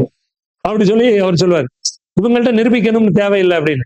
அதே மாதிரிதான் ஒரு விசுவாசி, ஒரு பிரித்தெடுக்கப்பட்ட மனிதன் உலக பிரகாரமான மக்களுக்கு போய் நான் இப்படி இருக்கேன், நான் நல்லவன், நான் கெட்டவன் இப்படின்னு யார்த்தையும் போய் நான் என்ன பண்ண வேண்டியதில்லை, நான் கெட்டவன் இல்லைன்னு யார்த்தையும் போய் சொல்ல வேண்டியதில்லை. அந்த சிறுத்தை உட்கார்ந்து இருந்தது மாதிரி உட்காந்துக்கிட்டா போதும். ஆமே, நம்ம யூத சிங்க ராஜாவினுடைய பிள்ளைகள், நம்ம சிங்கக்குட்டி, நாய்களோடையும் பன்னிக்குட்டிகளோடையும் போய் நம்ம என்ன பண்ணக்கூடாது, போட்டி போடக்கூடாது. அது நாய் ஓடிட்டு சொல்லும், நம்மளை பார்த்துக்கு திரும்பிக்கிட்டு குலைக்கும். என்னோட உன்னால ஓட முடியல, என்னோட பின்னால வர முடியல, என்னோட எல்லாம் என்னால நீ சுட்டு போயிட்ட அப்படின்னு அங்கிட்டு கத்திட்டு கிடக்கும். அதுக்காக சிங்கமும் சிறுத்தையும் என்ன பண்ணக்கூடாது, ஐயோன்னு மன வருத்தப்பட்டு இப்படி மண்டை தொங்க போட்டுக்கிட்டு இருக்க கூடாது. அந்த இடத்துல எப்படி நிக்கணும், கம்பீரமா நிக்கணும். நான் யாரு, பிரித்தெடுக்கப்பட்ட, நான் தேவனுடைய பிள்ளை, நான் யூத சிங்க ராஜாவினுடைய குட்டி, நான் சிங்க குட்டி. ஆமே, நான் பன்னி குட்டி இல்ல, நான் யாரு, சிங்க குட்டி. சிங்களா இருந்தாலும் அப்படிதான் இருப்பேன், அப்படியே நச்சுன்னு அப்படியே அதுக்குரிய அந்த கெட்டப்ல இருப்பேன், அந்த கர்ச்சனையோட இருப்பேன். அப்படி அதே மாதிரி நான் ரட்சிக்கப்பட்ட மனிதர்களுக்கு என கர்த்தர் வைத்திருக்கக்கூடிய அந்த ஸ்டாண்டர்ட்ல நிக்க முதல்ல பழகணும். அப்படியே நெளிஞ்சு வளைஞ்சு இடத்துக்கு தகுந்தது மாதிரி கூல கும்பிடெல்லாம் போட்டு இதெல்லாம் நிக்கணும் நம்மளுக்கு என்ன இல்ல, தேவையில்லை. அதைதான் சொல்றாங்க, மனிதன் மிஞ்சி மிஞ்சி போனா என்ன பண்ண முடியும், உயிரை எடுக்க முடியும். அப்படித்தானே, சரீரத்தை கொல்ல வல்லமை உள்ளவனுக்கு, ஆமா, ஆத்மாவை நரகத்திலே தள்ளுகிறதற்கு வல்லவருக்கே நீங்கள் என்ன பண்ணணும், பயப்படணும். இப்ப இந்த உலகத்தில் இருக்கிற மனுஷன் ஆத்மாவை கொல்ல முடியாது. எதை கொல்ல முடியும், என் சரீரத்தை தான் கொல்ல முடியும். மிஞ்சி மிஞ்சி போனா என்ன பண்ணலாம், இந்த சரீரத்தை கொல்லலாம். ஆனா என் ஆத்மாவை என்ன பண்ண முடியாது, கொல்ல முடியாது, அழிக்க முடியாது. அததான் சொல்றாரு, ஆத்மாவை அழிச்சு அந்த நரகத்துல தள்ள வல்லமை உள்ளவனுக்கு தான் நான் பயப்படணும். அவருக்கு தான் நான் என்னுடைய நீதி, என்னுடைய நியாயம், என்னுடைய காரியங்களை நான் நிரூபிக்கணும். நான் போய் ஒரு பன்னிக்குட்டிக்கு போய் என்ன பண்ண வேண்டியது இல்லை, நிரூபிக்க தேவையில்லை. உலக பிரகாரமா இருக்கிற நாய்க்குட்டிகளுக்கு போய் நான் என்ன பண்ண வேண்டியது இல்லை, நிரூபிக்க தேவையில்லை. இதான் போல்டா நம்மளுக்கு பைபிள் என்ன பண்ணுது, சொல்லி கொடுக்குது.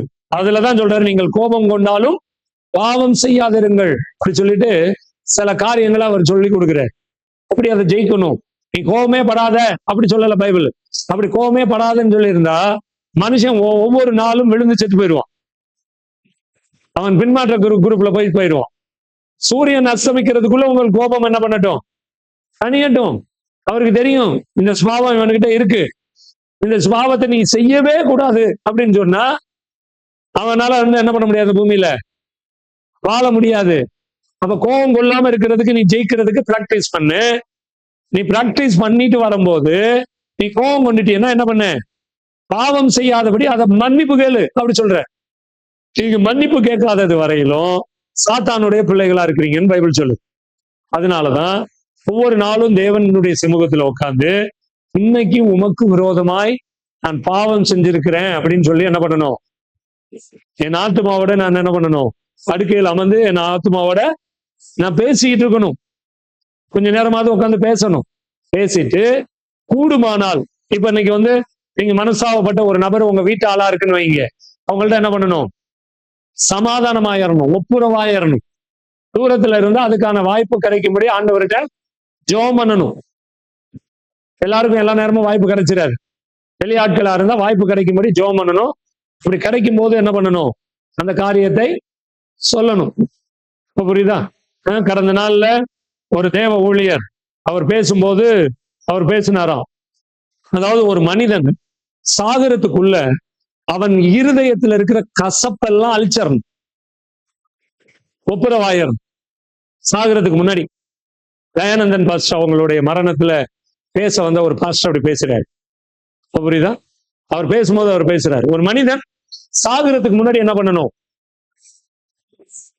கசப்ப அழிச்சிடணும். ஒரு கசப்பான வேறு உங்களுக்குள்ள இருக்கக்கூடாது, எந்த நபர் மேலேயும் இருக்கக்கூடாது. நான் ரட்சிக்கப்பட்டவனா இருக்கட்டும், ரட்சிக்கப்படாதவனா இருக்கட்டும், பின்மாறி போனவனா இருக்கட்டும், யாராக இருந்தாலும் அவங்களுக்குள்ள நீங்கள் என்ன பண்ணக்கூடாது, கூடுமானால் ஒப்புரவாயிரணும். புரியுதா? அப்படி செய்ய வேண்டியது அவசியமா இருக்கு அப்படின்னு. இந்த செய்தி, அந்த மரண இதுல பேசின அந்த செய்தி நிறைய பேருடைய வாழ்க்கையை என்ன பண்ணிருக்கு, மாற்றி இருக்கு. எனக்கு நிறைய ஊழியர்களே எனக்கிட்ட இப்படி ஒரு பிரச்சனை இருக்கு, என் ஆத்மா இந்த ஜீவன இந்த என்னுடைய ஆவி இந்த ஜீவனை என் சரீரத்தை விட்டு போகிறதுக்கு முன்னாடி நான் ஒப்புரவாயி சமாதானமாயிரணும்டா அப்படின்னு இன்னைக்கு நிறைய பேர் என்ன பண்றாங்க, பேச ஆரம்பிச்சுட்டாங்க. இது எதுக்கு பேசுறாங்க அப்படின்னா, இப்ப நம்மளுக்குள்ள இருக்கக்கூடிய காரியத்தை பாருங்களேன். நம்ம பிரித்தெடுக்கிற வாழ்க்கைய, இப்படிப்பட்ட ஒரு வாழ்க்கை நம்மளுக்கு அவசியம். அப்ப நம்ம உட்கார்ந்து என் இருதயத்துல பேசணும், எனக்கு யார் மேலேயாவது கசப்பு இருக்கா, யார் மேலேயாவது வெறுப்பு இருக்கா, யார் மேலேயாவது காரியம் இருக்கா அப்படின்னா என்ன பண்ணணும், முதல்ல தேவ சமூகத்துல உட்கார்ந்து அறிக்கை செய்து ஆண்டவரோடு ஒப்புரவாயிரணும். கூடுமானால் நீங்க அவங்க மனிதனோடையும் ஒப்புரவாயிரணும். ஒப்புரவு ஆக முடியல, அவங்க உங்களை ஏத்துக்கொள்ளவே இல்லை அப்படின்னா நீங்க என்ன பண்ணணும்? நீங்கள் அதற்கான தருணத்தை ஆண்டவர்கிட்ட ஜெபம் பண்ணி எதிர்பார்க்கணும். ஆண்டவர் ஒரு நாளைக்கு ஒரு வாய்ப்பை உண்டாக்கி கொடுப்பார். அப்படி கொடுக்கும்போது நம்ம போய் ஒப்புரவாயிடணும். இதோ உலகத்தின் அதிபதி வருகிறான், என்னிடத்தில் அவனுடையது ஒன்றும் என்னிடத்துல என்ன இல்ல அப்படி சொன்னார் இயேசு. இப்ப நம்ம அதே காரியத்தை நம்மளுடைய மரண நேரத்துல என்ன பண்ணணும்? சொல்லணும். அப்ப சொல்லணும்னா இப்பையில இருந்து நம்ம சரி பண்ணிட்டு வந்தாதான். இன்னைக்கு பாத்துக்கலாம் அப்படின்னா மரணம் எப்ப வருதுன்னு யாருக்கு என்ன பண்ண வருது தெரியாது. சரீரில மரணம் வந்துருச்சுன்னா, கசப்பாகிய வேறு முறை திரும்பி இருந்துச்சுன்னா எங்க போக முடியாது? அது கலகம் உண்டாக்கி இருக்கும், பரலோகத்துக்கு போக முடியாது. மன்னிப்பின் வசனத்தை நீங்க சொல்றாங்களா, பிதாவாகிய தேவன் கிறிஸ்துவுக்குள் என்னை மன்னிச்சது போல நானும் ஒருத்தர் என்ன பண்ணணும்? மன்னிக்கணுங்கிற அந்த பிரதான அந்த கீய நான் பயன்படுத்தி பரலோகத்தின் திறவுகோலை பயன்படுத்த முடியாம போயிடும். சோ அதனாலதான் ஆண்டவர் நம்மளுக்கு தெளிவா அந்த காரியத்தை சொல்லி கொடுக்குறாரு. நீங்க இப்படி இருந்து இந்த காரியத்தை என்ன பண்ணணும்? நீங்கள் ஒப்புரவாகணும். சொல்றாரு, பிசாசுக்கு இடம் கொடாமலும் இருங்கள் அப்படி சொல்ற. நம்ம பிசாசுக்கு இடம் கொடுக்கிறது தேவன் இல்லை, நம்ம தான். பிசாசுக்கு நீ சோதிச்சு பாருன்னு அனுமதி கொடுப்பாரு. அந்த சோதனையில விழுந்துடாம ஜெயிக்க வேண்டிய பலத்தை கர்த்தர் நம்மளுக்கு தந்திருக்க. ஆமென். சோதனை வராதுன்னு ஆண்டவர் சொல்லல. சோதனையை ஜெயிக்கிற மனுஷன், சகிக்கிற மனுஷன் பாக்கியவான். அவர்தான். அப்புறம் அவன் பொண்ணா என்ன பண்ணுவான்? விளங்குவான் அப்படி சொல்லியிருக்கு. அப்ப சோதனை வராது அப்படின்னு பைபிள் சொல்லி இருந்துச்சுன்னா, பிரிக்கப்பட்ட வாழ்க்கையில ஏன் ஆண்டவர் எனக்கு சோதனை வருது, ஏன் ஆண்டவர் எனக்கு வியாதி வருது, ஏன் எனக்கு பற்றாக்குறை வருது, ஏன் என் குடும்பத்துல சண்டை வருது, ஏன் சர்ச்சில் சண்டை வருது, ஏன் பிரியுறாங்க, ஏன் சேர்றாங்க அப்படின்னு கேள்வியை கேட்க ஆண்டவர் சொல்றாரு, இந்த டெஸ்ட் எல்லாமே உனக்கு உண்டு, நீ என்ன பண்ணணும்? ஜெயிக்கணும் அப்படின்னு சொல்லிட்டாரு. அப்ப ஜெயிக்கணும் அப்படின்னா நாம ஆண்டவரோடு எப்படி இந்த உறவுல இருக்க போகிறோம் அப்படிங்கிறது தான் நம்மளுக்கு காட்ட போகிற கடைசி காரியம். அதை வச்சுதான் நம்ம பிரதானமா இந்த காரியங்களை எல்லாம் என்ன பண்ணணும்? நாம கடைபிடிக்க வேண்டியவர்களாய், நாம் ஒப்புரவாகி ஜெயிக்க போகிறவர்களாய் நம்ம என்ன பண்றோம்? இருக்க வேண்டியவர்களா இருக்கிறோம். ஆமென். எனவே இந்த கூட்டம் எப்படிப்பட்ட கூட்டம், இந்த கூட்டத்தை வைத்து எப்படி எல்லாம் கர்த்தர் நம்மளை நடத்த முடியும் அப்படிங்கிறத நாம தெளிவா தெரிஞ்சுக்கிறோம். எபிரேயர் 10வது அதிகாரம் 10வது வசனத்தை ஒருத்தர் படிங்களேன்.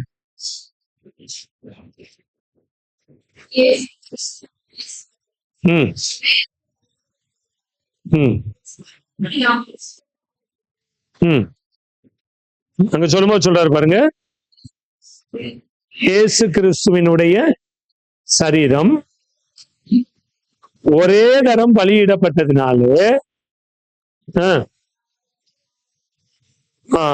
பரிசுத்தமாக்கப்பட்டிருக்கிறோம் அப்படின்னு சொல்லி சொல்றாரு. அன்றையும் எந்த ஆசாரியனும்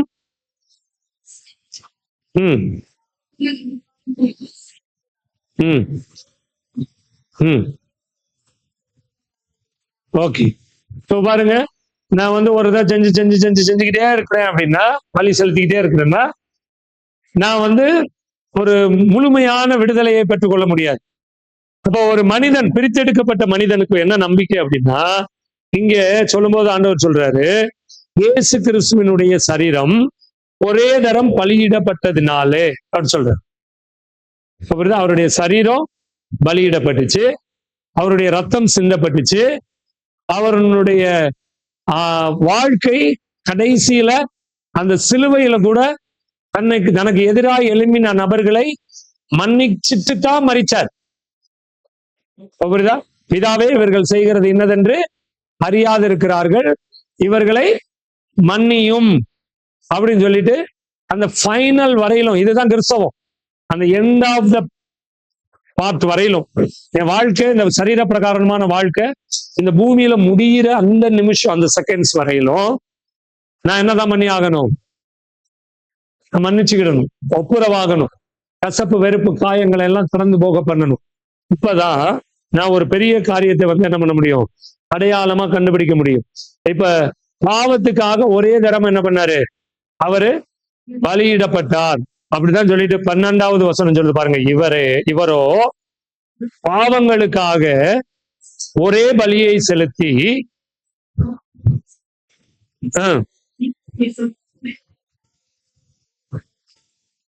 ஆமென். சொல்றாரு, சத்துருக்களை தம்முடைய பாதப்படி ஆக்கி போடும் வரைக்கும் அவர் காத்து கொண்டிருக்கிறார். சொல்றாரு. நீங்க சொல்லும்போது சொல்றாரு, ஒரே தரம் பலி செலுத்தி, புரியுதா, தன்னுடைய சரீரத்தை அவர் என்ன பண்ணாராம், ஒரே தரம் பலி செலுத்தி இருக்கிறார். அவர் சரீரத்தை பலியா நம்மளுக்கு ஒப்பு கொடுத்திருக்கிறார். அப்ப நம்ம சரீரத்துல பாவம் ஆளாதபடி, சாத்தான் ஆளாதபடி, சாத்தானுடைய ராஜ்யம் மேற்கொள்ளாதபடி நம்மளுக்கு ஜெயிக்கிறதற்கு ஒருத்தர் இருக்கிறார். அவர் ஒரே தரம் பலி செலுத்தப்பட்டாரு. அந்த பலியின் மூலமா நான் நிச்சயமா என்ன பண்ண முடியும், இந்த நம்பிக்கையை பயன்படுத்தி ஜெயிக்க முடியும்.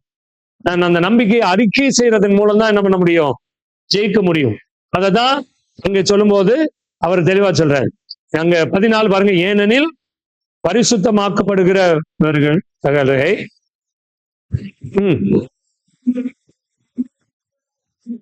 ஒரே வழியினாலே அவர் என்றென்றைக்கும் என்ன பண்ணியிருக்காராம், பூரணப்படுத்தி இருக்கிறார் சொல்றார்.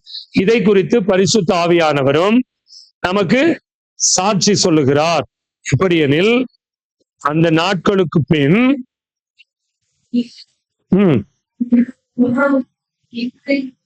ஓகே இப்ப சொல்றார், என்னுடைய பிரமாணங்களை அவருடைய கைகளில ஓலைச்சுவடியா, எழுத்துச்சுவடியா, சாப்ட்வேரா, பிரிண்டட் புக்கா இல்ல, அப்படிதான் அவங்க இருதயத்திலே நான் என்ன பண்ணுவேன், அந்த பிரமாணத்தை கொண்டு போய் வைப்பேன். பிரித்தெடுக்கப்பட்ட மனுஷனுடைய இருதயத்துல இந்த பிரமாணம் இருக்கும். புரியுதா? அந்த பிரமாணம் என்ன அப்படின்னா, பிதாவாகிய தேவனாலே ஏற்படுத்தப்பட்ட, தெரிந்து கொள்ளப்பட்ட எந்த ஜனத்துக்கு விரோதமாகவும் நான் எழும்பக்கூடாது. புரியுதா? எந்த ஜனத்துக்கு விரோதமாகவும் எழும்பக்கூடாது. எந்த மனிதனையும் நான் நியாயந்திருக்க கூடாது. எந்த மனுஷனையும் நான் குற்றம் சாட்ட கூடாது. அதனாலதான் நான் ஞானமாய் சில காரியங்களை இப்படி சொல்றது. இப்ப நான் நீங்க தப்பு, நீங்க குற்றவாளி அப்படி சொல்றது இல்ல. நான் சொல்றது, என்னோட அதிகமா நீங்க வளர்ந்துட்டீங்க. புரியுதா? என்னால உங்களுக்கு என்ன பண்ண முடியாது, ஆலோசனை கொடுக்கவோ டீச் பண்ணவோ முடியாது. இப்ப நீங்க எனக்கு ஆலோசனை கொடுக்குற அளவுல வளர்ந்துட்டீங்க நீங்க. ஏன்னா இப்ப நான் பேசுறது தப்பு சொல்றீங்க, நான் நடத்துறது தப்பு சொல்றீங்க. புரியுதா? இன்னைக்கு நிறைய சபைகள்ல அந்த பிரச்சனை இருக்குது. பாஸ்டரை பத்தி ஒரு தனி கூட்டமே சேர்ந்துக்குது. அந்த தனி கூட்டம் சேர்ந்துக்கிட்டு அவங்க பாஸ்டருக்கு விரோதமாய், சபைக்கு விரோதமாய், சபை கூட்டத்துக்கு விரோதமாய் எல்லா இடங்கள்லயுமே, இங்கே மட்டும் இல்ல, நீங்க எந்த திருச்சபைக்கு போனீங்கன்னாலும் அங்க ஒரு கூட்டம் என்ன இருக்கு, அப்படி இருக்கு. அதுவும் இந்த நாட்கள்ல நிறைய நான் அதை பத்தி கேள்விப்படுறேன். நிறைய காரியங்கள் என்கிட்ட ஆலோசனைக்காகவும் போன் பண்றாங்க. சில காரியங்கள் எல்லாம் நம்ம இதை பேசிதான் ஆக வேண்டியது இருக்கு. ரைட். சோ இப்ப இதை பத்தி நம்ம என்ன பண்ண வேண்டியது இல்லை, கவலைப்பட வேண்டியதில்லை. அதான் சொல்றாரு, அவர்களுக்கு இருதயத்தில் வைத்து அவர்களை அவர்களுடைய மனதில் எழுதுவேன், அவர்களுடைய மனதில் எழுதுவேன் என்று கர்த்தர் சொல்லுகிறார் என்பதை உரைத்த பின்பு அவர்களுடைய பாவங்களையும் அக்கிரமங்களையும் நினைப்பதில்லை என்பதை சொல்லுகிறார். எப்ப நினைப்பதில்லை? அவங்க இருதயத்துல கர்த்தருடைய பிரமாணம் எழுதப்பட்டவர்களை பார்த்துதான் சொல்றாரு, உன் பாவம் நினைக்கப்படுறதில்ல, உன் அக்கிரமம் நினைக்கப்படுறதில்ல. மற்றவங்களுடைய பாவம் அக்கிரமமும் என்ன பண்ணப்படுது, நினைக்கப்படுது. அதுக்குரிய தண்டனை என்ன பண்ணப்படுது இருக்கு. ரொம்ப கவனமா நம்ம என்ன பண்ண வேண்டியது இருக்கு, ஒவ்வொரு காரியத்தையும் பேச வேண்டியது இருக்கு, பார்க்க வேண்டியது இருக்கு, பழக வேண்டியது இருக்கு, கேட்க வேண்டியது இருக்கு. அதனாலதான் அவர் சொன்னார், இவைகள் மன்னிக்கப்பட்டதுண்டானால் இனி பாவங்களின் நிமித்தம் பலிகள் என்ன பண்றது இல்ல. ஆமா, இப்ப பாவ நிவர்த்தி பலி இப்படின்னு ஒரு பலி இப்ப நம்மளுக்கு என்ன இல்ல, செலுத்தப்பட வேண்டியது இல்லை. ஏன்னா ஒரே தரம் இயேசு என்ன பண்ணிட்டாரு, பலி ஆயிட்டார். இப்ப நீங்க நானும் என்ன பண்ணணும் அப்படின்னா, அன்னன்னைக்கு நான் கர்த்தருடைய சமூகத்துல என் பாவங்களை உணர்ந்து அறிக்கை செய்து மனம் திரும்பி மன்னிக்க வேண்டியது இருந்தா மன்னிச்சு, நான் அந்த ஆத்துமாவின் ரட்சிப்பு பகுதிக்குள்ள நான் வளரணும். புரியுதா? நான் வளரணும். இந்த வளர்றதுக்கு பரிசுத்த ஆவியானவரும் இயேசு கிறிஸ்துவும் பிதாவாகிய தேவனும் எனக்கு எழுதி தந்திருக்கிற இந்த பிரமாணம், இந்த கட்டளை, இந்த கற்பனைகள், இதெல்லாம் எனக்கு தேவை. சோ இப்ப இதை சார்ந்திருக்கும் போதுதான் இந்த பிரித்தெடுக்கப்பட்ட வாழ்க்கையின் மிக முக்கியமான நோக்கம் நம்மளுக்கு புரியும். ரைட், நம்ம அப்படியே ஜெபிப்போம். தகப்பனே, நாங்க ஜெபிக்கிறோம் இயேசுவின் நாமத்தினால. இந்த 6 மணியிலிருந்து இந்த 8 மணி வரையிலும் நாங்கள் இந்த பிரித்தெடுக்கப்பட்ட வாழ்க்கையினுடைய 5வது பிரிவை பேசி இருக்கிறோம். இன்னைக்கு அதை தியானித்திருக்கிறோம். அதனுடைய காரியங்களை குறித்து, பிரித்தெடுக்கப்பட்ட மனிதன் அவன் எப்படிப்பட்டவனா இருக்க கர்த்தர் விரும்புகிறார், அவன் எங்கெங்க என்னென்ன காரியங்கள்லாம் செய்வான், பிரித்தெடுக்கப்பட்ட ஜனங்கள் நாம் எப்படி மாறணும், எப்படி மாறவோம், எப்படி மாற்றப்படுகிறோம் என்பதை குறித்தெல்லாம் நாம் வேதத்திலிருந்து கொஞ்சம் தியானிச்சிருக்கிறோம். ஆண்டவரே, இந்த காரியங்களை எங்களுக்கு புரிய பண்ணுங்க. இந்த நாள்ல நாங்கள் கற்றுக்கொண்ட இந்த வசனங்கள் ஒவ்வொன்றும் எங்கள் இருதய பலகையில எழுதப்படட்டும். இந்த பிரமாணங்களை அவர்களுடைய இருதயத்துல எழுதுவேன்னு சொன்னீங்கல்ல, பரிசுத்த ஆவியானவர் மூலமாய் அவர்கள் இருதயத்தில் எழுதப்படக்கூடிய இந்த பிரமாணங்கள் எல்லாம், இந்த கட்டளைகள் எல்லாம், இந்த கற்பனைகள் எல்லாம், இந்த வேத வசனங்கள் எல்லாம் எங்க வாழ்க்கையில நடைமுறைக்கு வரட்டும். ஒவ்வொரு நாளும் நாங்கள் இதன் அடிப்படையில பிரித்தெடுக்கப்பட்டவர்களாய் வாழ்ந்து காட்டி, ஆண்டவரே, உம்முடைய ராஜ்யத்திற்கு சொந்தமானவர்களாய் மாற எங்களுக்கு உதவி செய்யும். உம்முடைய கரத்துல ஒப்பு கொடுக்கிறோம். இயேசுவின் இணையற்ற நாமத்தில் ஜெபிக்கிறோம் எங்கள் நல்ல பிதாவே.